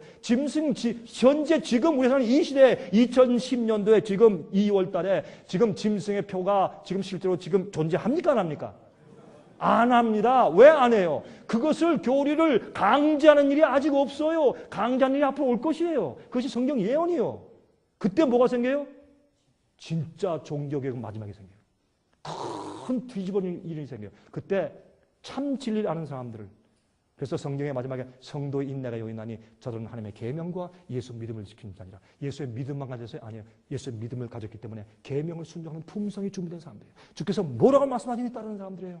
왜? 계명의 말씀하기를 안식을 기억하여 거룩히 지키라. 이는 나 여호와가 하늘과 땅과 바다와 그 가운데 있는 모든 만물을 6일 동안 창조하고 제7일에 쉬었습니다. 그러면 너도 쉬어라. 이유가 없어요. 우리 마음의 안식을 하면 되지 않습니까? 그러지 마세요. 성경에 제7일 그랬으면 제7일이에요. 뭐 그게 극단이고 왜 이단이고 왜 잘못됐냐고. 계명 얘기하는데 이단이래, 극단이래. 세상에 나 이런 교회들 처음 봤어요. 왜 그래요? 왜? 율법 지키는 게 왜 율법주의요? 순종하는 게 하나님의 사랑에서 순종하는데 예수께서 말씀하시면 너희가 날 사랑하느냐? 너희가 날 사랑하면 내 계명을 지키라고 말씀했잖아요. 예? 요한일서 5장에 말씀하기를 계명들은 무거운 것이 아니라 내 계명을 가지고 지키는 자라 날 사랑하는 자라고 말씀을 했는데 계명 지키자고 하는 사람들이 왜 극단이고 이단이냐고요? 왜? 마음에 여러분 버리세요. 잘못된 생각이에요. 잘못된 가르침과 잘못된 유전을 가지고 있어요. 그래서 남들 핍박하고 이단이라고 하는 거예요. 여러분이시여 옛날 예수님 초림 당시에 그랬어요. 정신 차리세요, 여러분. 지금까지 신학교 잘못 배우고 잘못 가진 편견 가지고 남들 판단하지 마세요. 하나님의 백성들을 오해할 수 있어요. 이제 조금 있어 보세요. 세상이 뒤집어진 일이 생겨요. 참 깜짝 놀라요. 진실되게 믿고 성령에 충만한 사람들은 저게 맞구나 하고 진리로 모이는 성령의 역사가 생겨요.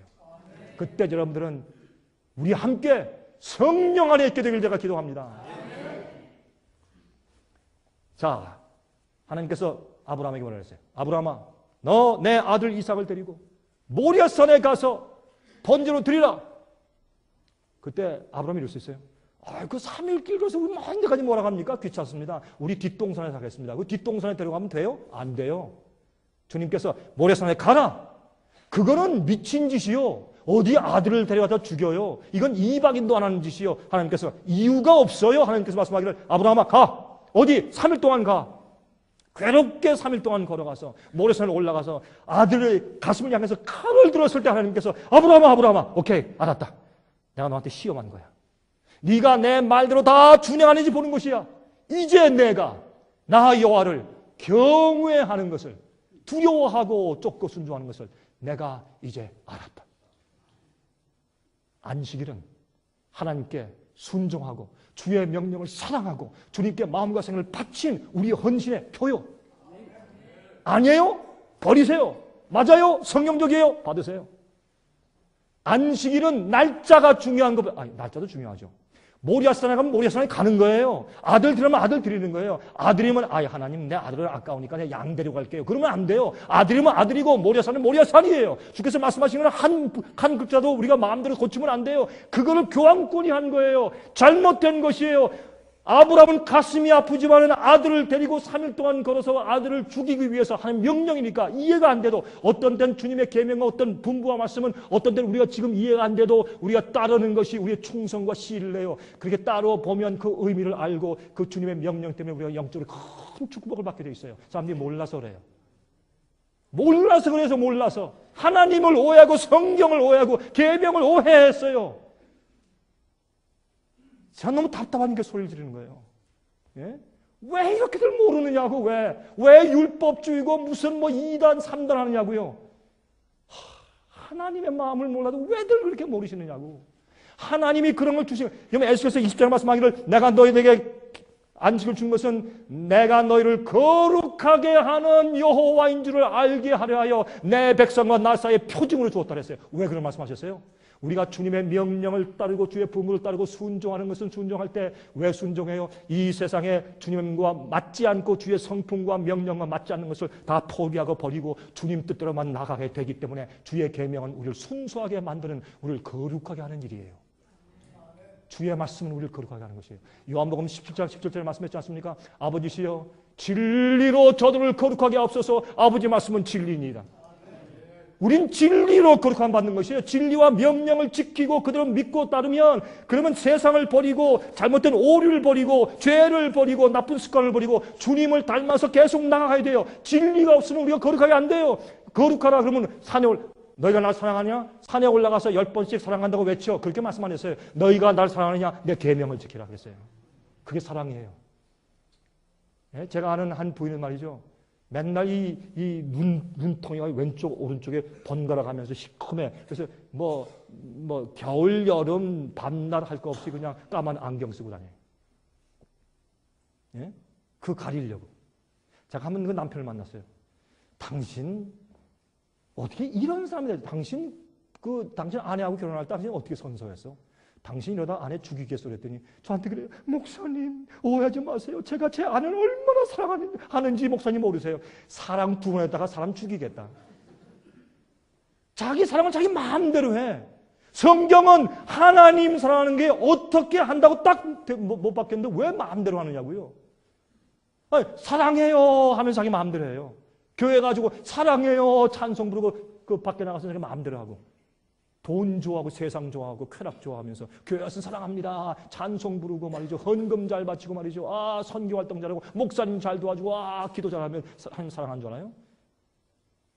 예수님께서요 불법을 하는 자들, 불법이 뭐예요? 요한일서 3장에 보면 뭐라 그랬습니까? 죄는 불법이라 계명을 어기는 것이 죄라. 딱 정의가 나와 있어요.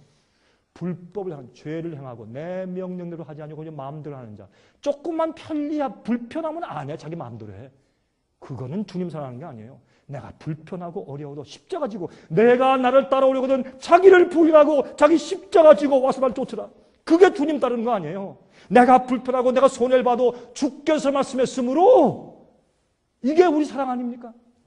나를 위해 십자가에 돌아가시고 팔 벌리시고 생명 바치신 그 거룩한 예수님의 사랑에 의해서 감동돼서 주님, 난 주님의 것입니다. 주여 말씀만 하옵소서. 주의 종이 듣겠습니다. 저는 제가 왜 계명을 지키는 줄 아십니까? 저는 구원받으려고 지키는 것은 아닙니다. 제가 왜 계명을 지키는 줄 아십니까? 저는요 하나님께 잘 보이려고 지키는 것도 아닙니다. 구원받기 위해서 공로를 쌓기 위해 계명 지키는 것도 아닙니다. 저는 주님의 은혜가 너무 감사하고 주님을 사랑하기 때문에 저는 계명을 지킵니다. 주의 계명을 지키는 것은 저는 즐겁고 기쁜 일이고 저는 주님을 기쁘시게 해드리고 싶습니다. 내가 주의 마음을 너무 아프게 한 생활을 많이 살았기 때문에 난 주님을 기쁘시게 하기 위해서 주께서 하신 모든 말씀을 난 다 지키고 싶습니다. 뭐가 잘못입니까? 여러분 저보고 이단이라고 돌팔매질을 하시겠습니까? 저한테? 예? 왜 이렇게 모르는지 몰라요, 사람들이. 고치세요. 잘못된 생각을 버리세요. 말씀대로 하세요. 여러분 제가 말씀드리는 것은 이제 조금만 있으면요, 종교개혁의 마지막이 와요. 마지막이 올 때 그때 주님의 편에 서시고 진리 편에 서세요. 그때 예? 너무 늦기 전에 이런 얘기를 지금 들어오셔야 여러분들이 그때 가서 내가 그런 얘기 들었는데 그렇게 닫죠. 성령의 편에 서시고 하나님의 참된 교회 편에 서세요. 여러분 목사님들이시죠. 그때 여러분과 제가 받을 멸류관과 우리가 받을 보상이 얼마나 크겠어요. 주님 위해서 핍박받고 주님 위해서 고난당한 우리의 경험 때문에 하늘에서 주님께서 우리를 높이 올리실 때 우리의 영광과 기쁨이 얼마나 하겠어요? 예? 세상에서 진리 위해서 핍박받아야 될 것이요. 남들한테 오해받으면 어때요? 예수님도 오해받으셨는데 사도 바울은 이단의 괴수였는데 그러면 어때요? 좀 자기 보호하려고 자기 체면 때문에 그러지 마세요. 진리를 더 사랑하세요. 주님을 더 사랑하세요. 예? 날짜를 변경한 거, 예? 이게 바로 교황권의 권위라고 딱 짐승의 권위라고 딱 돼 있어요. 보세요. 그들이 말한 말이에요. Catholic Records에 1923년도 9월 1일자에 말했어요. 일요일은 우리의 권위의 표이다.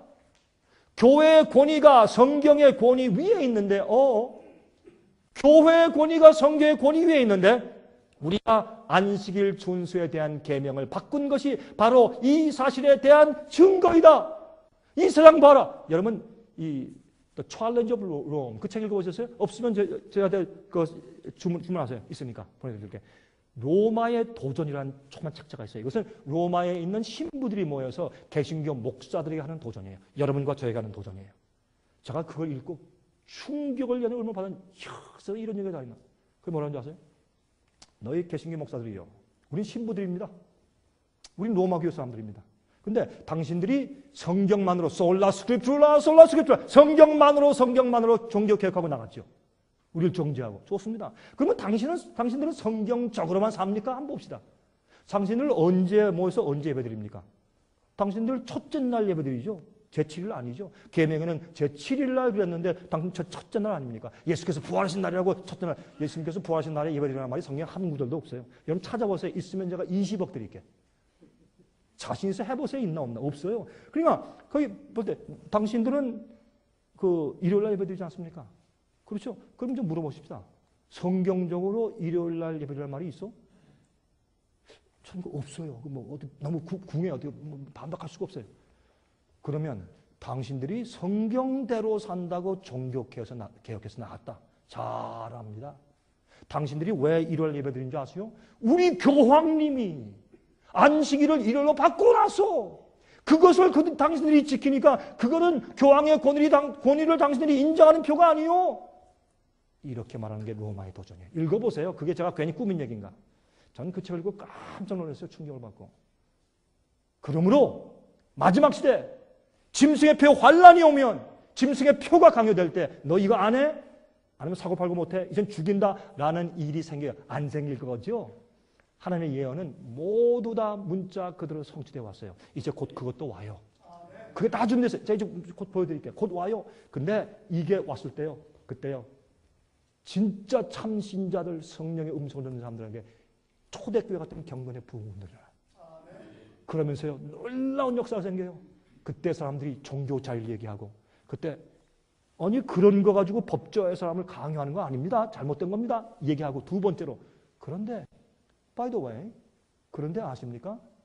당신이 말하는 그게 성경이 말하고 계명하는 참안식이 아닙니다. 이런 운동이 생겨요. 그때 큰 핍박이 생기는 것이에요.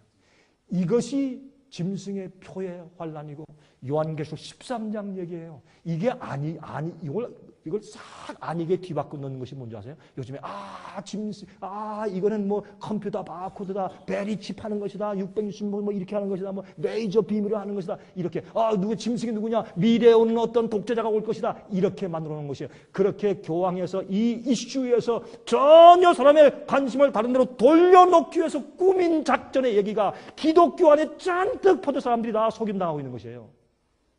제 말이 틀렸어요? 버리세요. 맞아요? 연구해 보세요.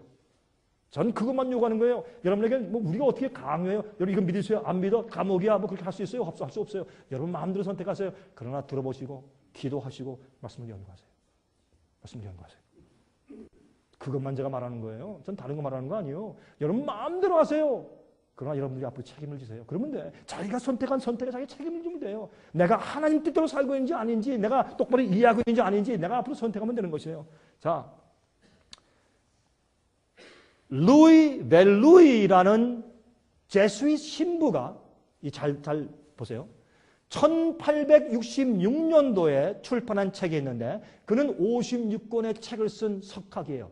석학은 무슨 석학이에요? 인간의 철학이지 성경 석학은 아니죠. 이 제수잇 신부가 쓴 책 가운데 The Liberal Illusion, 자유주의적인 망상, 다시 말해서 천주교의 가르침과 원칙에 벗어나서 자기들 마음대로 하는 우리 같은 사람들을 자유주의라고 불러요. 누가 자유주의인지 모르겠는데 하여튼 자유주의자들의 망상이라는 그런 책을 썼는데 거기 이렇게 말을 했어요. 이제 잘 들어보세요. 진리가 우세하게 되고, 여러분 하나만 먼저 말씀드려야 돼요. 천주 로만 캐톨릭 교회의 목적은 뭐냐? 전 세계를 천주교회 교구화하는 것입니다. 이거 모르시면 여러분 역사를 모르시는 겁니다. 여러분 어거스틴이 쓴 신국이라는 책을 아시죠? The City of God. 그 신국 책을 읽으면 그 목적이 뭐예요? 세계를 천주교구화시켜서 하나님의 신정 정치를 이루자. 누굴 통해서? 교황을 통해서. 그것이 신국에 대한 천주교회의 구상에 대한 것을 책을 쓴 것이에요. 자, 그런데 앞으로 천주교회가 앞으로 어떻게 세계적으로 끝에 어떻게 할 것인가 하는 구상을 썼는데 이렇게 얘기했어요. 들어보세요. 진리가 우세하게 되고 영원한 법칙에 의하여 사회적인 체제를 재구성하여야 할 시기가 오면, 마지막이에요. 이 전체 세계 사회를 재구성해야 돼요. 그래서 세계 단일 정부가 생기는 것이에요. 예? 세계 단일 정부의 뒤에 숨은 세력이 프리메이슨과 제수도 아니에요? 일루미나티 아니에요? 이게 다 뒤에는 교황권 세력이에요. 여러분 그걸 아셔야 돼요. 세계 전체를 하나로 묶는 이유가 있어요. 종교를 묶고 국가들을 묶고 말이죠. 경제를 하나로 묶는 이유가 있어요. 세계 모든 사람을 다 통합하고 다 지배해서 이 천주교 교구화하는 일이에요. 여러분 이거를 지금 잘 모르겠다 하면 여러분들 정신 차리시고 공부해 보시기 바랍니다. 자, 사회적인 체제를 재구성하여야 할 시기가 오면 천주교회는 모든 것을 자기 자신들의 계획대로 죽임을 당하게 될 자들에 대하여 염려 없이 앞으로 순교자가 많이 생길 것이에요. 중세기처럼 생명의 법률을 세우게 될 것이다. 천주교인들은 사회 전체를 위하여 또 그 유익을 위하여 종교적인 일요일 준수법을 세울 것이다. 모든 사람이 그것을 따라할 수 있도록 지금은 일요일을 다 휴식의 날로 이미 만들어 놨잖아요. 그러니까 조금만 바꿔서 교회 가면 돼요. 여러분 생각할 때, 야, 교회 가면 좋은 거 아닙니까? 여러분이시여, 그게 아니라 똑바른 진리를 가지고 똑바른 거듭남을 가지고 교회 가는 것이 아니에요. 이것은요, 교회를요, 어중이 떠중이 모든 사람을 다 갖다 놓으면 교회가 이게 바벨론이 되는 거예요. 타락하고. 이게 법적으로 사람들을 교인 만드는 건 하나님 뜻이 아니에요. 그게 그렇게 하는 것이 아닙니다. 성령께서 그렇게 역사하지 않습니다. 보세요. 이 법을 준수하지 않는 자들은 정죄를 당할 것이고 이게 천주교의 계획이에요. 이미 책 읽어보세요. 제가 하는 얘기가. 자, 창조주나 피조물을 향한 불경함이 더 이상 용납되지 않을 것인데 그것은 불과 소수의 광신주의자들 즉 온 국민들을 어리석게도 죄를 짓게 만들고 불복종케 만드는 자들과 싸우기 위한 목적이 될 것이다. 한마디로 말하자면 천주교회의 사회는 곧 천주교회가 될 것이라는 말이다. 세계 전체를 천주교회 교구화하겠다는 것이 천주교회의 지금도 포기할 수 없는 그들의 계획과 목적이에요.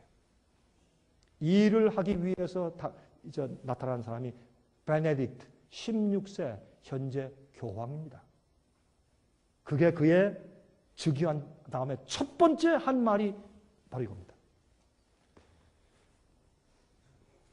자, 제가 역사를 짚겠습니다. 이건 그대로 역사를 설명드리는 것입니다. 첫 번째, 1981년도 11월 25일 날 현재 그 당시에 교황 요한 바오로 2세는 돌아가셨죠. 그 당시 55세였던 조셉 래칭을 독일 추기경을 이 조셉 래칭 추기경이 현재 지금 베네딕트 16세 현재 교황이에요. 이 조셉 래칭을 독일 추기경을 바티칸의 신학의 수장과 또한 교황의 신학적인 선언문들을 작성하는 책임자로 임명합니다.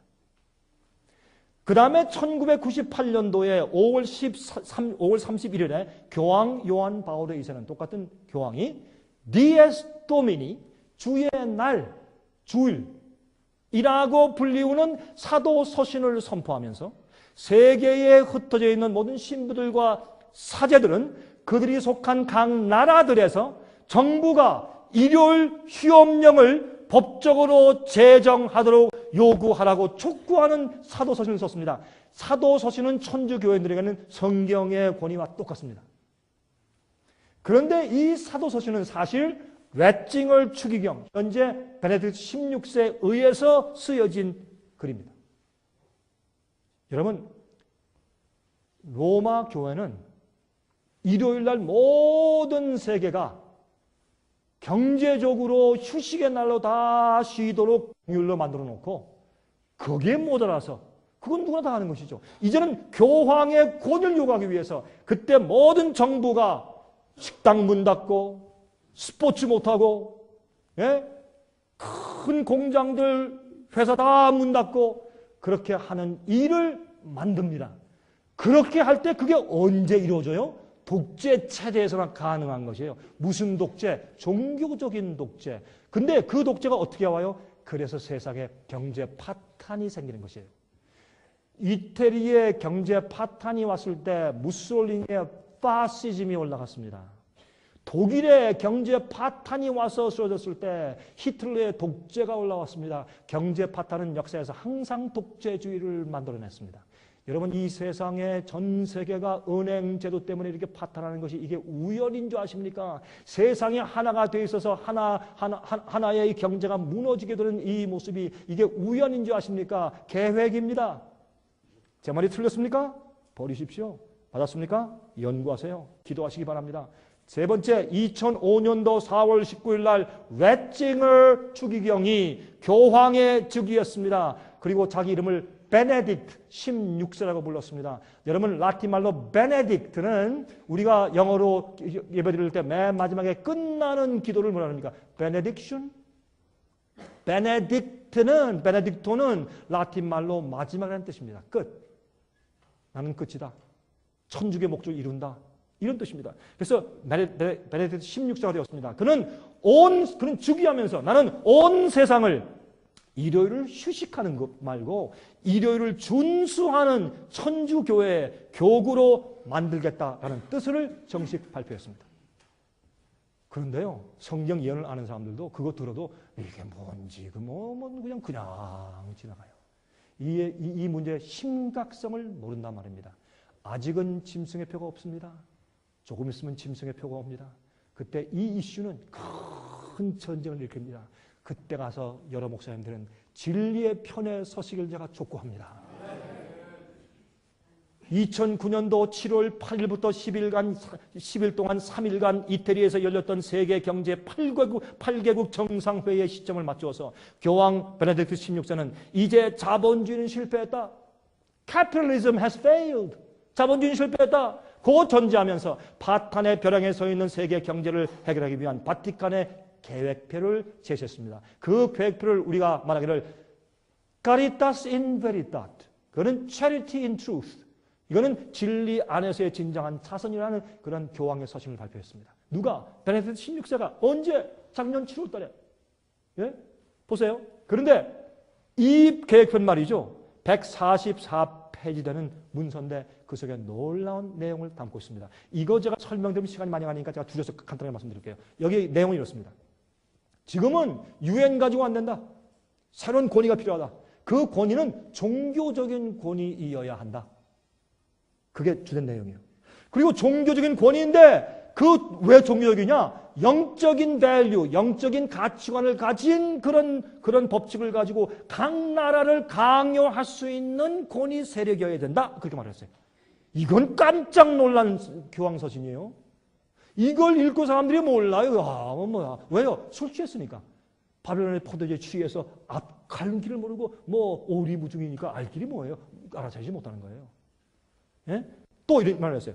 그런데 이 세력은 영적인 가치인데 어떤 영적인 가치? 로마 캐톨릭 교회의 영적인 가치의 원칙을 가지고 있어야 한다. 그게 무슨 말이에요? 이 권위, 세상을 주장하는 모든 나라에게 명령하고 그 명령법을 강요할 수 있는 권위는 나 교황이 가진다. 그 얘기예요. 아름답게 썼지만 바로 그 얘기고요. 기본적으로 보면. 그런데 거기를 말했어요 또.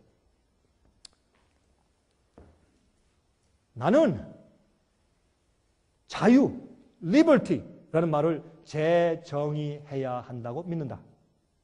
모든 사람은 로만 캐톨릭 교회의 법칙과 종교적인 그런 밸류 시스템, 가치 시스템 속에서만 그것을 순종함으로만 진정한 자유를 누릴 수 있다. 이런 어마어마한 내용이 그 속에 있어요. 예? 이건 보통 얘기가 아니에요. 강요하는 얘기가 나오고 종교적인 얘기가 나오고 그 우두머리 나다 이런 얘기가 다 들어있는 게 그 서신이에요. 그런데 보세요. 타임지에서 뭐라고 하는지 타임지에서 2009년도 7월 7일자에 그 서신을 읽고 타임지가 예수 안 믿는 그 유명한 잡지가 이렇게 말했어요. 하나님의 현재 세계 경제 위기를 어떻게 다루시고 있는지 대하여 생각해 본 적이 있는가? 우리는 물론 잘 알 수가 없다. 그러나 로마 천주교의 사람 전능자의 수장인 교황은 마침내 그의 견해를 발표하였다. 교황 베네딕트 16세는 오랫동안 기다려왔던 그의 세 번째 서신인 Charity in Truth이라는 문서를 통하여서 우리의 경제적인 재난의 문제들의 근본 이유들을 말하면서 한때 강력했던 달러화의 회복에 대한 해결책보다 훨씬 더 큰 거룩한 계획표를 제시하여 주었다. 이 경제적인 파탄 문제 온 세계가 이제 해야 될 것이 무엇이냐? 교황 안에서 결집하고 하나님의 분노 때문에 이런 어려움이 생기니까 천연죄도 생기고 또 경제 파탄도 생기니까 이젠 하나님 앞에서 똑바로 하나로 합치자. 내가 주인이다. 이런 얘기에 하나님의 계획을 발표했다. 이렇게 표현했어요. 믿지 않는 사람들이. 자, 12월 1일에 작년이에요. 작년 11월 1일에 독일의 일요일날 다시 시켜라는 명령이 헌법적으로 내려졌어요. 여러분 아시는 분 계세요? 아시는 분 손 들어보세요. 보세요. 몇 분밖에 없잖아요. 왜 관심이 없어요? 여러분 그래서 마귀는 짐승의 표에 환란이 짐승의 표를 받는 것이 무슨 일인지 모르게 연막 전술을 쫙 펴놨으니까 사람들이 엉뚱한 걸 기대하고 있어요. 옛날 예수님 초림 당시에 예언을 오해하고 메시아의 사명을 오해해서 엉뚱한 걸 보고 있을 때 예수님이 베들레헴에 탄생했는데 몰랐어요. 마지막도 마찬가지예요. 예언을 모르고 잘못된 데 빠져서 연막 정술에 다 어두워져 있기 때문에 실제 예언 성취가 와도 사람들이 모를 것이에요. 이것이 바로 이 시대의 위험성이에요. 제가 잘못됐어요? 잘못됐으면 버리세요. 맞아요? 연구해보세요. 여러분 12월 1일절에 독일이라는 일을 보세요. 2009년도 12월 2일자에 Spiegel Online International News 독일에서 가장 유명하고 이름이 있는 인터넷 신문이에요. 스피글 신문에 게재된 기사를 제가 읽습니다. 자, 그대로 읽어드릴게요. 번역해서 한번 보세요. 이렇게 기록되어 있어요. 독일의 대법원은 이거는 헌법재판소고 대법원이에요. 독일에 있는 대법원은 12월 1일 일요일 쇼핑 규제법을 완화하려는 베를린 법을 뒤엎고 일요일을 휴식의 날로 준수하도록 확정하였다. 일요일날 쇼핑하면 안 돼. 다 문 닫아. 이렇게 법적으로 강요했어요. 일요일날 문 열면 벌금이에요. 또 문 열면 감옥이에요. 아니, 이런 법이 어디 있냐고요. 이런 법이. 종교적인 제도를 가지고 왜 법제화하느냐. 그럼 핍박이 돼요. 이건 안 되는 일이에요. 이건 종교자 양심의 자유를 어기는 일들이에요. 이렇게 할 것이라고 말했어요. 누가? 옛날 천주교의 개혁표가 그래요. 독일의 거의 모든 신문들은 이 일을 종교적이고도 보세요. 종교적인 법안이냐? 법제한 것이냐? 종교적이고도 전통적인 이유 또는 노동자들의 권리에 대한 판결로 다루었다. 그러니까 이건 다 포함해요. 불신자, 노동자, 기독교인 다 포함해. 다 알맞게 다 해서 만들어놨어요. 이 베를린 법이 뭐냐? 원래 여러분 위마 리퍼블릭, 독일 말로 위마 리퍼블릭 그렇게 이제 발음을 하죠. 그것은 히틀러 정권이 생기기 이전의 정권을 위마 리퍼블릭으로 불러요. 그때 얘는 말이죠. 경제가 파탄됐던 때예요. 그것 때문에 히틀러 독재 정권이 올라온 거예요. 근데 옛날부터 독일은 말이죠. 여러분 신성 로마 제국 아시잖아요. 그때부터 독일은 일요일에 다 쉬고 교회 가라 그런 법칙이 원래 있어요. 독일에는. 그런데 그것이 그냥 잠정적이지 실행을 안 해왔어요. 그런데 그거를 가압적으로 실행하기 시작해요. 근데 거기에 말이죠. 믿지 않는 자들이 어떻게 해요? 너무 어떻게 50주 동안 전부 다 일요일 날 휴식합니까? 그러지 말고 10주만은 쇼핑센터에 문 엽시다. 특별히 크리스마스 때 전후로 내 일요일 날 다 문 열고 다 50주 일요일 가운데 10주는 문 열게 합시다. 이렇게 해서 베를린에서 법을 만들었어요. 그러니까 로만 캐톨릭 교인들이 안 됩니다. 어디 감히 캐톨릭 교인들이 결선에서 모여서 소원서 올렸어요. 그러니까 헌법재판소와 대법원에서 로만 캐톨릭 교회 소원서를 손을 들어주고 문 닫아라 이렇게 했어요. 제가 여러분 이게 없는 일 같죠? 안 생길 것 같죠? 이게 앞으로 미국에서 오고 세계적으로 생겨요. 이 독일에서 내린 그 명령이 미국에서 형편이 지금 똑같아요. 여러분 제 말이 아니에요. 성경이 예언하고 있어요. 그러니까 사람들이 예수님 초림 당시에 눈이 멀어서 메시아를 알아보지 못했다. 이 이유를 이제 아시겠죠? 예언을 오해했거든. 마지막 시대도 예언을 오해하고 있으니까 눈이 멀어서 알아보지 못하는 거예요. 예수님 오세요. 곧 예수님이 오세요. 마귀가 바보입니까? 예? 누구나 다 알게 꽝 그래요? 안 그래요? 살짝 뒤통수를 딱 때리면 또 이거 뭐야? 할 때 그때 이미 끝이에요. 이렇게 만드는 게 마귀의 기만이에요. 마귀는 여러분보다요 머리가요 100배, 1000배 좋아요. 예? 마귀를 우습게 보지 마세요. 마귀는 교묘한 악마 사탄이에요. 예? 자 보세요. 독일의 헌법재판소는 독일의 헌법의 한 조항으로 남아있는 내용인 일요일은 휴식의 날이요 영적인 승화 spiritual elevation의 날이라는 조항에 근거하여 천주교회와 개신교회가 연합해서 낸 소송을 받아들인 것이다. 알아야죠. 적어도 양심적으로. 근데 보세요. 천주교회와 개신교회가 낸 소송을 연합해서 낸 소송을 받아들인 것이다. 이건 신문이 한 얘기지 제가 하는 얘기 아니에요. 네? 이번 독일의 일요일 휴업령 법안은 약 10년 전에 유럽의 이카노미 로 경제법 이후에 만든 가장 강력한 법안입니다. 이게 무슨 말이냐? 전 유럽을 찾아다니면서 집회를 하는 사람이기 때문에 알잖아요. 제가 옛날에 가봤을 때는 이카노미 로가 생겼어요. 그거는 5명 이상의 직원을 가지고 있는 회사나 공장들은 일요일날 반드시 문 닫고 그 직원들한테 교육할 수 있는 권한을 줘야 돼요. 그게 이카노미 로예요. 그건 누가 만들었느냐? 로만 캐톨릭 교회에서 만들었어요. 야, 그거 좀 잘한 거 아니야? 교회가 하니까. 그게 아니란 말이에요. 그 속에 숨어있는 진짜 핍박의 의도는 그게 아니란 말이에요. 그걸 우리가 알아차려야 돼요. 성경적인 예언을 통해서. 보세요. 유럽에서 독일은 가장 큰 경제 대국이죠. 근데 이번에 놀라운 사실은 독일의 대법원에서 내린 이 법안을 읽어보니까 1998년도 요한 바오로 2세 사도서신 레칭어 추기경 현재 교황이 쓴 그 사도서신 디에스 도미니의 인내하고 똑같아. 믿지 않는 사람들과 믿는 사람들과 그다음에 또 믿지 않는 사람들에게는 너희 휴식의 날과 가족의 날 얼마나 좋으냐. 믿는 자들에게 이제는 다 교회 갈 수 있는 날, 얼마나 영적으로 승화하는 날 이런 식으로 쓴 모든 내용들이 여러분 사도서신과 어떻게 대법원의 그 판결문하고 그렇게 똑같냐고요, 내용이. 이상하지 않습니까? 2009년도 7월 1일에 발표한 현 베네딕트 16세 제3서신 체리티 인 트루스의 계획과 정확하게 맞물려요. 그러므로 마지막은 기대치 않을 때 호련히 갑자기 와요. 그럴 때 적어도 여러분은 제 강의를 지금 들으셨기 때문에 그때 올 때 올 게 왔구나. 이게 이런 것이구나. 그때 오늘 제 강의 들으신 것 때문에 여러분은 하나님께 감사와 찬송을 들리실 겁니다. 제 말 잘 기억하십시오. 오늘 무슨 얘기를 했는지 기억하십시오. 때가 될 때 하나님께서 성령을 던지는 마음 가운데 말씀하실 것입니다. 여러분, 교황은 독일 사람이에요. 이 법령을 독일에서 먼저 시작한 이유가 있어요.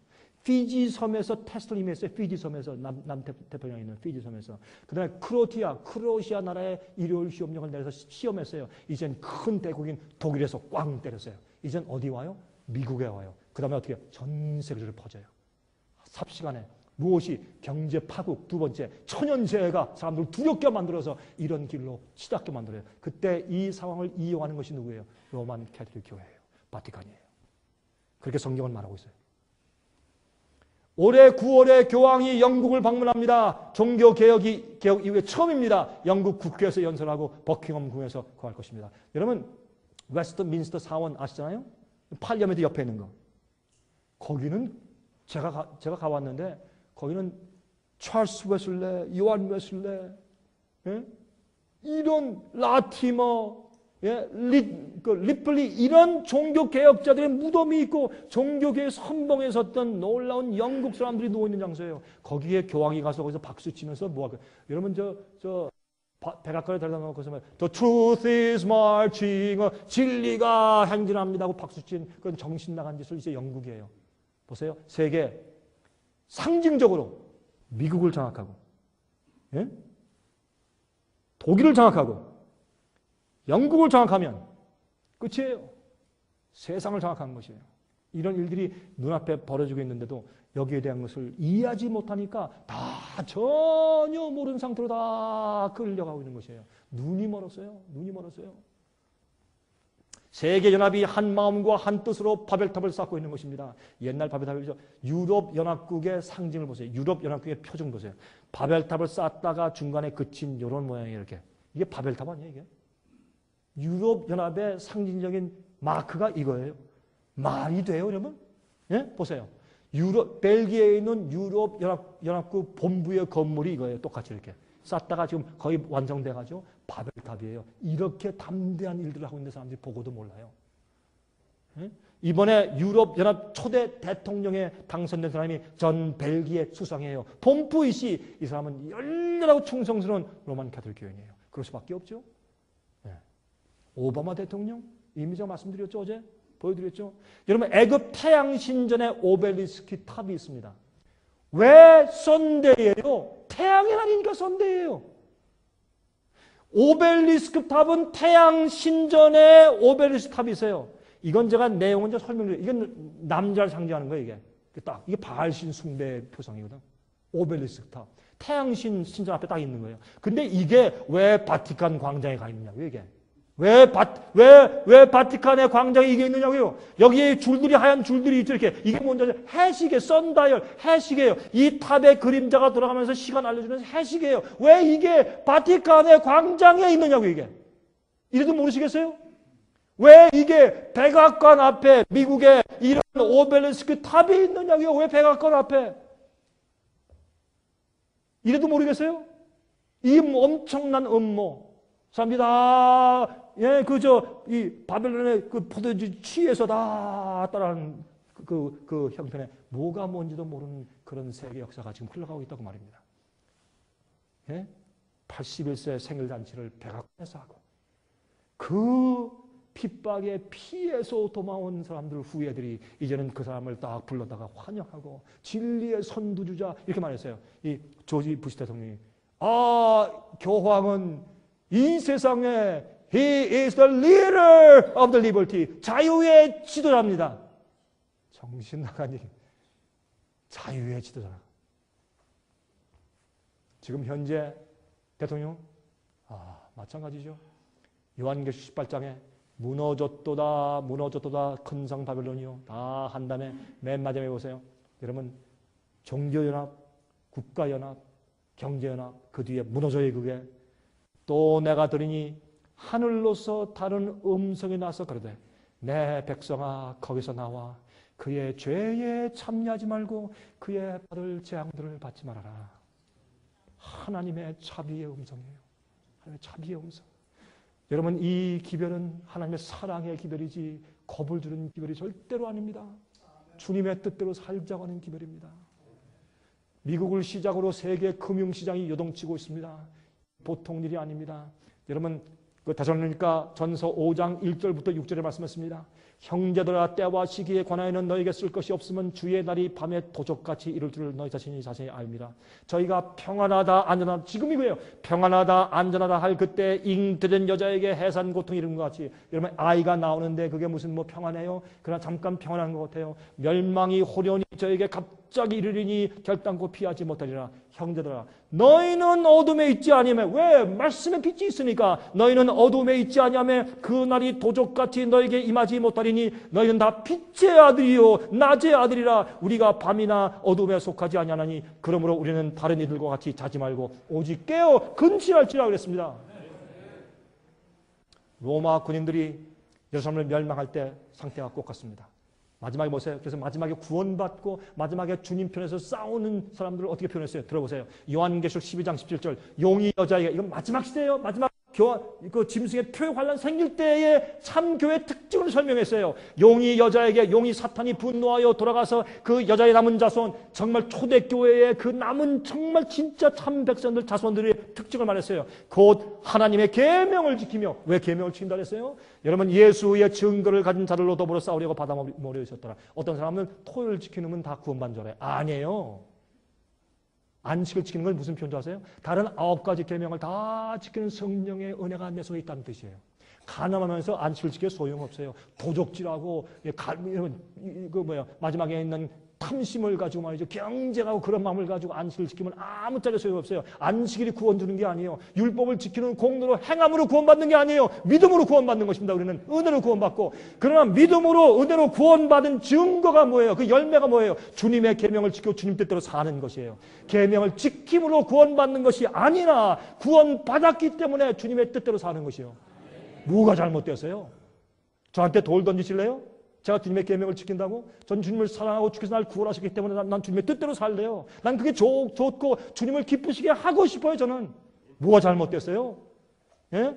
요한계시록 14장 12절 보세요. 성도들의 인내가 여긴나니 저희는 하나님의 계명과 예수 믿음을 지키는 자니라. 예수님을 믿는 것뿐만 아니라 주님의 계명을 지켜요. 내가 주님을 믿고 주님의 명령을 믿기 때문에 주께서 하라는 대로 전 살고 싶어요. 저 그렇게 할래요. 저 그렇게 할래요. 하고 싶어요. 그 주님의 뜻이기 때문에. 나는 그렇게 함으로 구원받는 게 아니에요. 난 예수님의 보혈의 피와 은혜로 구원받았어요. 그러나 구원받은 증거는 주님의 뜻대로 사는 것이에요. 구원받고 나서 나 구원받았다 하고 자기 마음대로 하면 그거 구원받은 사람 아니에요. 구원받은 사람은 그렇게 안 살아요.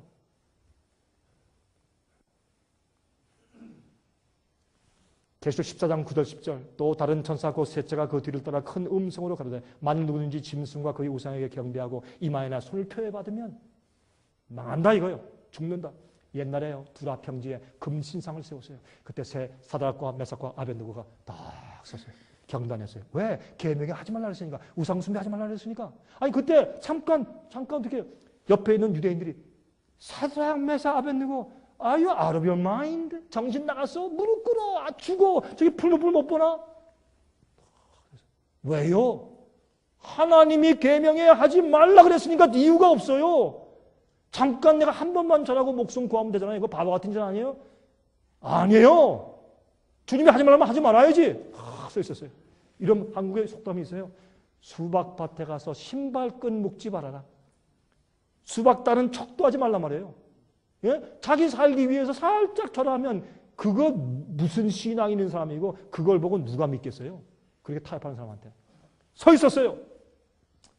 예? 그러니까요.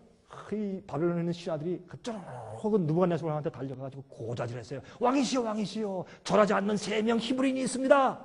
왕이 분노해가지고 지금 시간이 없다고 지금 제가 이 성경을 읽는 거 제가 생략하고 좀 말씀드릴게요. 분노해가지고 누구야 끌고 와. 사드락과 메삭과 아벤느고예요. 다니엘과 이 세 친구는 말이죠. 예, 그 바벨론 대학에서 1등한 사람. 머리가 10배가 더 좋고 왜? 그들이 채식했기 때문에. 채식했어요. 머리가 좋았어요. 몸줄 푸는 그 지혜도 있고. 내가 널 사랑하는 애들인데 너희들 왜 이랬어? 아, 너희들이 우리가 피리 불고 장구 치고 하는 음악을 못 들은 모양이구나. 오케이, 내가 우리 한 번 더 연주하게 할게. 귀찮지만 다시 연주할 때 그때 절해라. 알았지? 뭐라 그랬어요? 이 사람들. 아닙니다. 왕희 씨가 그렇게 수고스럽게 음악을 다시 이렇게 연주할 필요 없습니다. 우리가 그래도 절 안 합니다. 너 저 풀무풀 저거 안 보여? 떨어지면 녹아버리는 거야. 너 죽어. 그랬더니 예, 그렇게 풀무풀에 우리를 던지시면 하나님이 우리를 보호하실 겁니다. 하나님이 보호 안 하시고 우리 다 죽어도 그래도 안 합니다. 주님 명령이니까. 이 누구나 녹아버려서 빨리 안 집어넣어 얘들 이러니까 군사들이 너무 급해서 데리고 집어넣다가 집어넣는 군사들이 다 죽어버렸어요. 근데 3명이 떨어졌는데 나중에 보니까요 옷에 탄 냄새도 안 나고 머리카락 하나 안 상하고 근데 3명이 서 있는데요 불이 확 나는데 여러분 사도 요한이요 끓는 기름 가마 속에서 쳐놓으니까 아 시원하다 하고 목욕한 것처럼 불이 태우질 못해. 이게 성령이 충만한 사람이요. 성령이 앞으로 충만해야 7 재앙이 우리를 해치 못하는 것이에요. 그게 성령이 주님의 은혜와 우리 보호의 우리의 갑옷이거든. 자, 그런데 말이에요. 거기에 우유이 있는데 누부갓네살 왕이 뭐라 그랬어요? 얘들아, 우리 몇 명 집어넣었지? 3명 집어넣었습니다. 근데 왜 4명이냐? 가운데 있는 사람은 하나님의 아들 같다. 예수께서 당신의 계명을 지키려고 풀무불에 들어간 당신의 종들을 보호하시러 하늘에서 내려와서 그들과 함께 서 계셨습니다. 이게 주님의 백성들입니다. 그때 이 느부갓네살 왕이 나와라 한 다음에 바꿨습니다. 이 사드락과 메삭과 아벳느고의 하나님이 참 하나님이다. 앞으로 이 하나님에 대해서 함부로 말하는 사람은 죽인다. 그런 명령을 내렸어요. 여러분이시요. 이 보세요. 이 일이 곧 와요. 제가 여기 있는 이제 시간이 이제 없으니까 몇 분 안 남았으니까 이제 테이프 다 갔어요. 이제 읽지 않으면서 여러분이시요. 4명을 넣었는데 하나님이 동일하세요. 여러분이시요. 주님께서 말씀하신 것이라면 생명을 바치는 충성스러운 사람이 되었다고. 마지막에 하나님의 인칭 받고 주님의 추수꾼들 되시기를 간절히 기도합니다.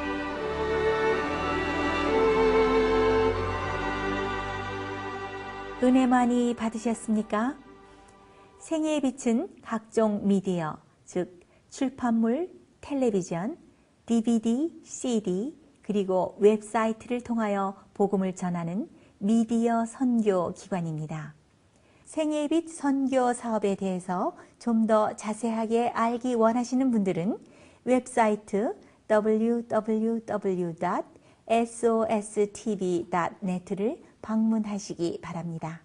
생애의 빛 웹사이트에는 지금까지 나온 모든 월간지와 DVD, 텔레비전 방송물들을 누구나 무료로 보실 수 있도록 준비되어 있습니다.